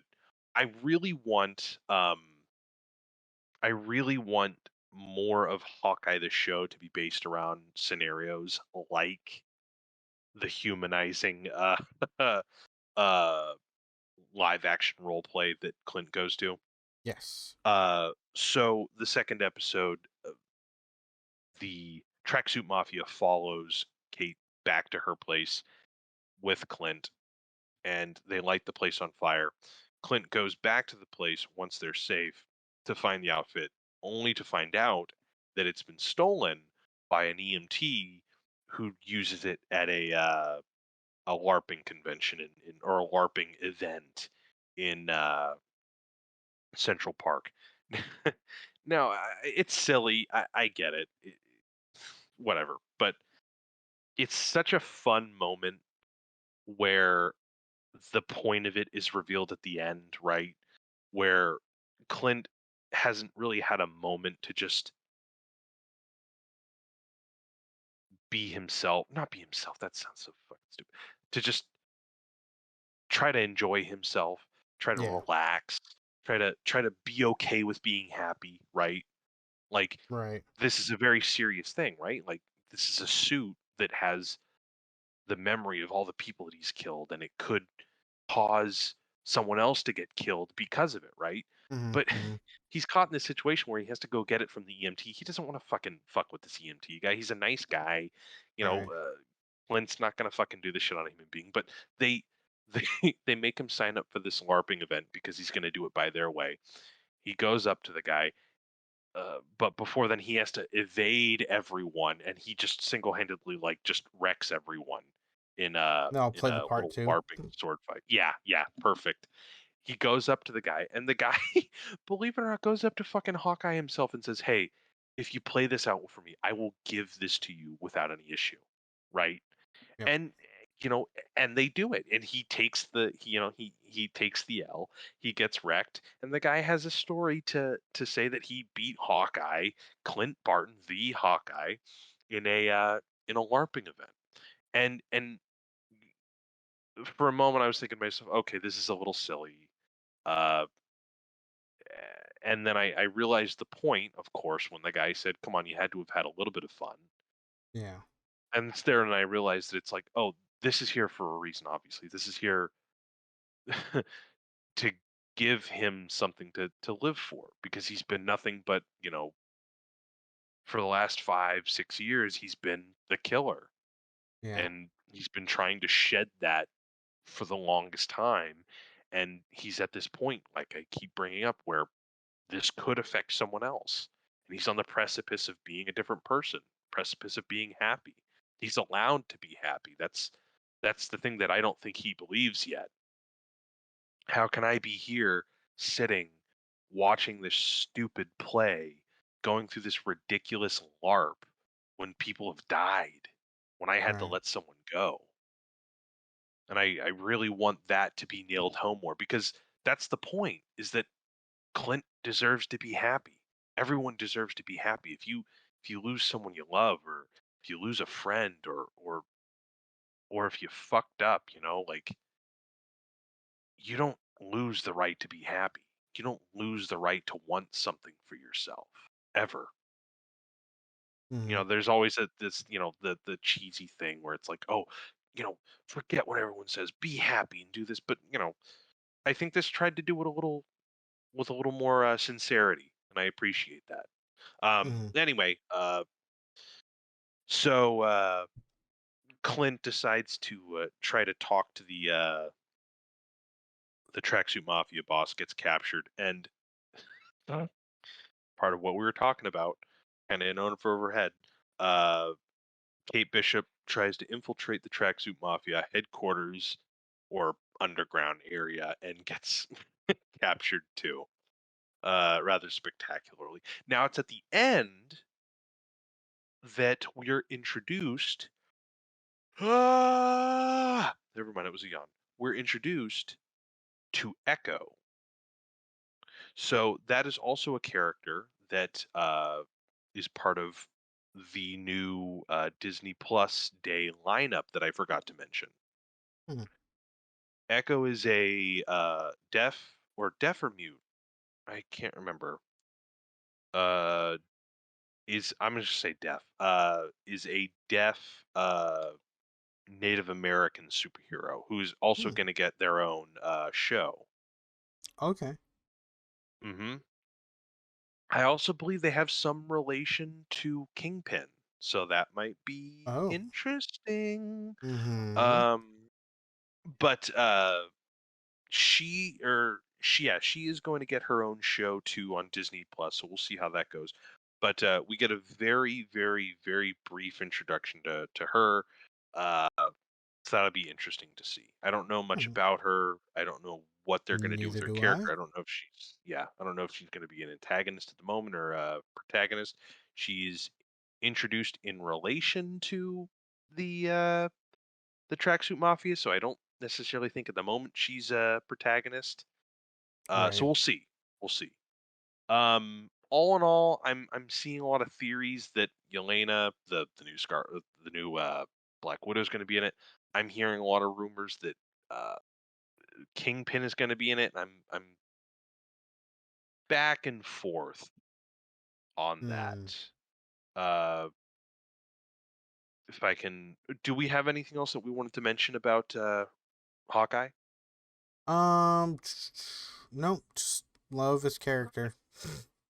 Yeah, yeah, of course. Very fun stuff. Yeah. Um, let's see. Um.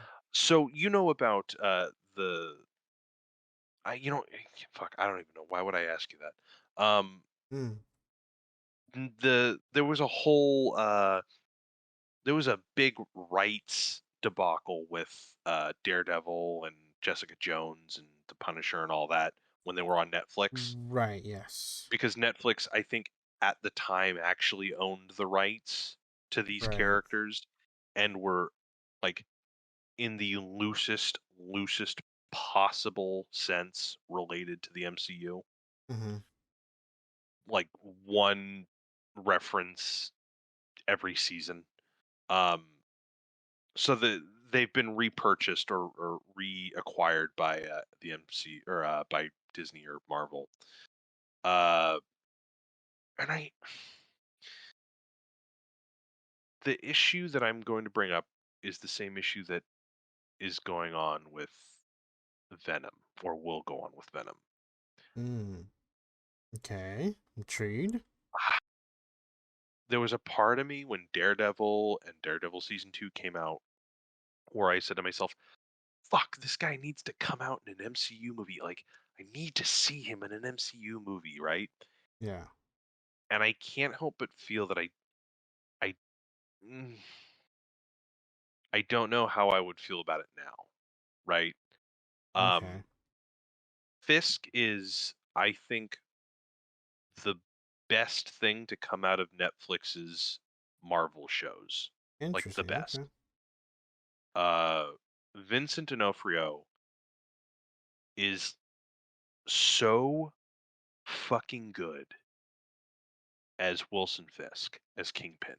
Mm-hmm. There's so much menace and depth to his performance. Like, which I would watch Daredevil just to see his performance, like his like Mm, soft viciousness. It's fucking great. Um, I don't think the MCU lends itself to that kind of performance. I don't think you could get an MCU Wilson Fisk that would be as enjoyable as Vincent D'Onofrio's Netflix performance. I think you could probably get him to come back. yeah. You could get him to do a couple cameos. Uh, this show, Hawkeye, it's it's in like the corporate realm or like the high society realm, Yeah. right? That we've never seen before in MCU that feels like it's kind of in Kingpin's environment, right? Like he could exist in that. You could see him like bumping shoulders with some of these people. Right. Uh, but part of me just I don't know. Like Daredevil, Punisher, uh, Oh yeah, Fisk, Punisher. I can't see these characters existing in this universe. Or at least enjoy maybe Daredevil, sure. But I don't want someone to just automatically replace Vincent D'Onofrio. And the thing is with that is I don't even think D'Onofrio's version belongs in the MCU. His Mm, performance is I think too enjoyable. yeah. I mean, if you Interesting. if you take if you take as fun as no, that's not true. Hold on. Kilgrave and Jessica Jones were also pretty good too. But I digress. On a personal choice, Kingpin is my favorite thing of that whole thing. Um, I just think tonally there's stuff all over the place. I think it works a little bit more for Venom because like the insert joke every 5 seconds Yeah. CGI heavy thing like maybe lends itself a little bit more.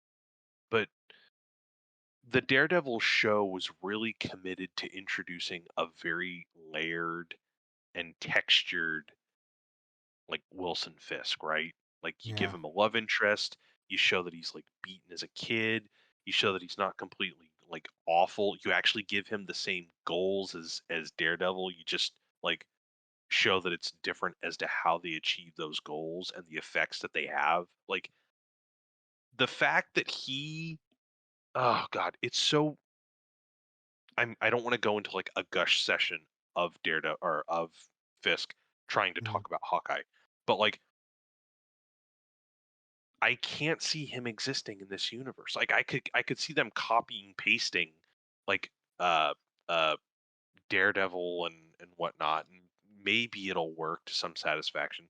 They're trying to do Moon Knight, and Moon Knight looks like it has that kind of pulpy vibe that Daredevil had. But like I don't know, Kingpin is a huge villain for Spider-Man, and yeah. fucking Spider-Man literally played uncle with like Captain America with no issue.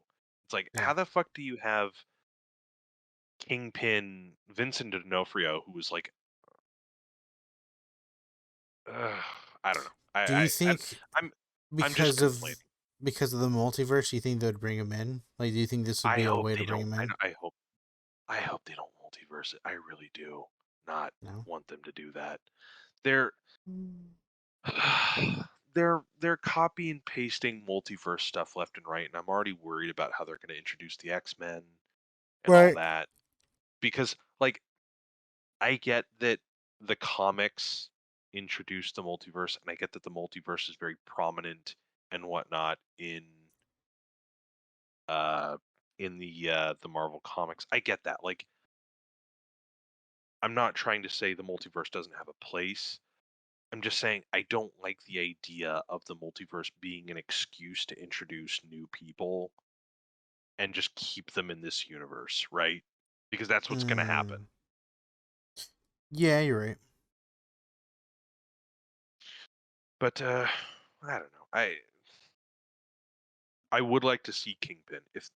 If the MCU could stretch out of its way just the ever slightest from its like perfect jokey CGI template just a little bit Hmm. and like put Fisk in there somewhere and change up the dynamic and make it, I don't know, make it some certain way so that it doesn't feel weird that you have like Spider-Man making like, oh hey guys, hey Mr. Stark, ah ha ha ha, and then you have like this brooding like grizzled dude just cracking people's skulls with his bare hands in the same scene. Yeah. Oh hey little spider guy, like I don't know. I think I really do think their 3-act formula, their comedy to drama ratio. Like I think, and I say this all like with like a scientific sense because that's all it is to them. I really do think it hurts them. I Hmm. really do think like a lot of creativity is sapped out. I really think a lot of like creative avenues for characters is sapped out. Like I mean, just like look at this situation where I'm bitching and moaning about fucking Wilson Fisk, who I don't even know is going to be in Hawkeye, but they're talking about possibly introducing him because of Echo. Like Echo apparently has a connection to Daredevil and Wilson Fisk. So yeah. And it's Hmm. like the I'm sorry, I didn't mean to mention just Spider-Man. I mentioned Spider-Man because he's a really big adversary to Fisk. But like Right. the tracksuit mafia. The tracksuit mafia is like the biggest problem. No, I don't have a problem with them, but like them in comparison to like Wilson Fisk, right? Wilson Fisk is the kingpin, the head of all organized crime in New York City, and he's legitimized, right? But it's like Right. he just murders people left and right. Like the first time we like really see his viciousness in Daredevil, he literally just like kills a dude. He like smashes his skull with a door to his car, right? And it's like, okay, so we're gonna possibly get that actor to play the same guy in this universe next to the tracksuit fucking mafia. Like these goobers, are you fucking kidding me? Like that's the Yeah. tonal inconsistency. Like, don't get me wrong, alone, separate, like that's great. Hawkeye doing his thing with a bunch of goobers in fucking tracksuits who have funny fucking dialogue, sure. But like, and by no means am I saying Daredevil is like a higher class show or a high quality show, but like there is a tonal difference. Yes. So that I would have an issue with personally. And I feel like bringing him into the MCU would affect his quality, the quality of avenues they can take the character or even show the character. Yeah. I- Fucking do me a favor. yeah. Go on YouTube when this is all done. Look up Kingpin. I think it's Samaritan speech. Samaritan. Okay. Samaritan. It's my favorite fucking part of his character in season 1 of Daredevil.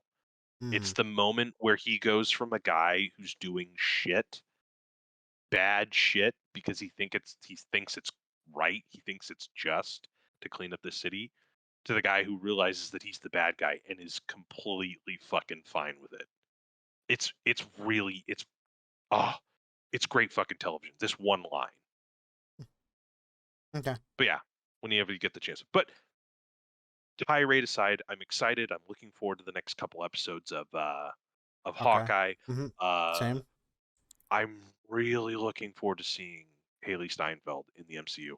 She is really great. I mean, hell, she didn't start, but she had her big debut with True Grit with Jeff Bridges like 10 years ago. Mm. So, and she's just been, steadily keeping up. since then, doing great work, and I'm really glad that she's taking on this part, and I want to see her and Jeremy Renner interact more because they have a very fun chemistry in the first two episodes. Episodes, yeah. Ooh. Um, let's see. Just want to bring this up. It's something that actually funny that I read. Apparently, you know how we discussed how Battlefield was getting basically didn't do well at all. It's like I believe one of the lowest scoring games in on Steam right now. Um, Wait, what are you and talking about? You can use a hover ship to glide across the sky and climb up buildings. How is that no not way. enjoyable? Oh yeah. What after you were talking to me about how shitty the fucking beta is, Mm, uh I looked online just fun shit for Battlefield. It looks fun, don't get me wrong. The maps look fucking great, but there's apparently an exploit that hasn't even been patched yet, or maybe it has, where you can take a hovercraft, like the shit that you see on bayous and shit, yeah. and just float aimlessly across the sky until you like land on the wall of a building and just fucking hovercraft it up the wall. Huh. It's so adorable. After the Fisk shit, you fucking look up, you know, hovercraft battlefield, hover You got battlefield it. craft. I will. Sorry, um continue. so Battlefield. So the I gotta find. I'll have to find the article, but basically, the head of design for Battlefield resigned. For probably obvious reasons. Um, but in the article, when they announced that he was resigning, they were showing basically their track record of what they worked on. And before they came to Battlefield, they were the head design for Candy Crush. Oh my god. Yeah. So they went from Candy Crush to Battlefield. And that was like Good for the them. that Bad was for like us. yeah, that was like the topic. Like, whoa, whoa, whoa, hold on. You're saying that the person who made Battlefield was working on Candy Crush before? Like, yeah, no, that's not okay. Oh man. So Okay. I mean, No, I was kidding. I I I don't know. Like maybe they made Candy Crush, but maybe they were into first person shooters. I don't know, but either way, it doesn't. Revitalized the Candy Yeah, Crush industry. it doesn't look good, right? Like definitely doesn't look good because well, it shows that Battlefield was not a good game. Um, Bueno. yeah. Um, I don't know if you see in the chat right now. We do so we're on hour three with 43 minutes, and it's almost 2 in the morning. Do you want to keep going? How do you feel? My ass is burnt out. Is there anything that did you want to do like a supplementary episode like We in the can save week all this or for next. We can all save for the next podcast, man. Basically, oh yeah, there's this conspiracy chart that I see. I Um, see it. yeah, I just wanted to go over it. I think this was the last one. We can save for next week for sure, dude. Oh But yeah, I'm down. I think we might dabble on this for a bit because this is good. Um, Oh yeah, I'm seeing a couple of them. yeah. And then Jimmy I'll Hoffa. probably next week go into the difference of playing the Diablo 3 on the PC and compare it to the PlayStation because that's something that I wanted to get into. Okay. Because like I said, I was recently playing it on the PS4 and there's a difference. There's for sure a difference. So I just wanted to bring that up. But that's it. So we can see that for next week. Yeah, of course. I'm down. I'm Sick. absolutely down. Folks, Harry, would you like me to do the outro? Yes, please. Okay, I got you, bud. Don't worry about it. Folks, we love talking. My throat is hoarse just from how much I love talking. I'm sure Harry's is even worse for all his talking. We would love, absolutely love, if you, a human being with wants and emotions, search us on YouTube at Hitting the Mark with Harry and Mark. If you want to check our back catalog or backlog of videos, you're more than welcome to. Comment, like, subscribe, do a thing with a bell, something generic statements about algorithms. I don't Mm-hmm. fucking know. Also, you want to ask us any questions, be like, hey, I'm Ted Johnson, brother of John Tedson, and I wanted to talk about this. Hey, well, welcome. Hit us up on our email, hittingthemark2020 at gmail.com. I hope I'm giving the right email out. Whoever has that one's probably going to get a lot of emails telling us how great we are. Oh yeah. Yeah, yeah. Man can dream.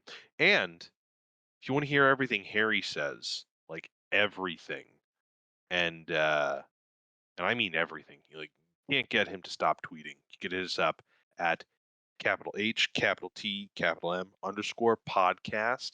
One more time, HTM underscore podcast. Folks, we'll see you next week. Bye bye. Auf Wiedersehen, assholes.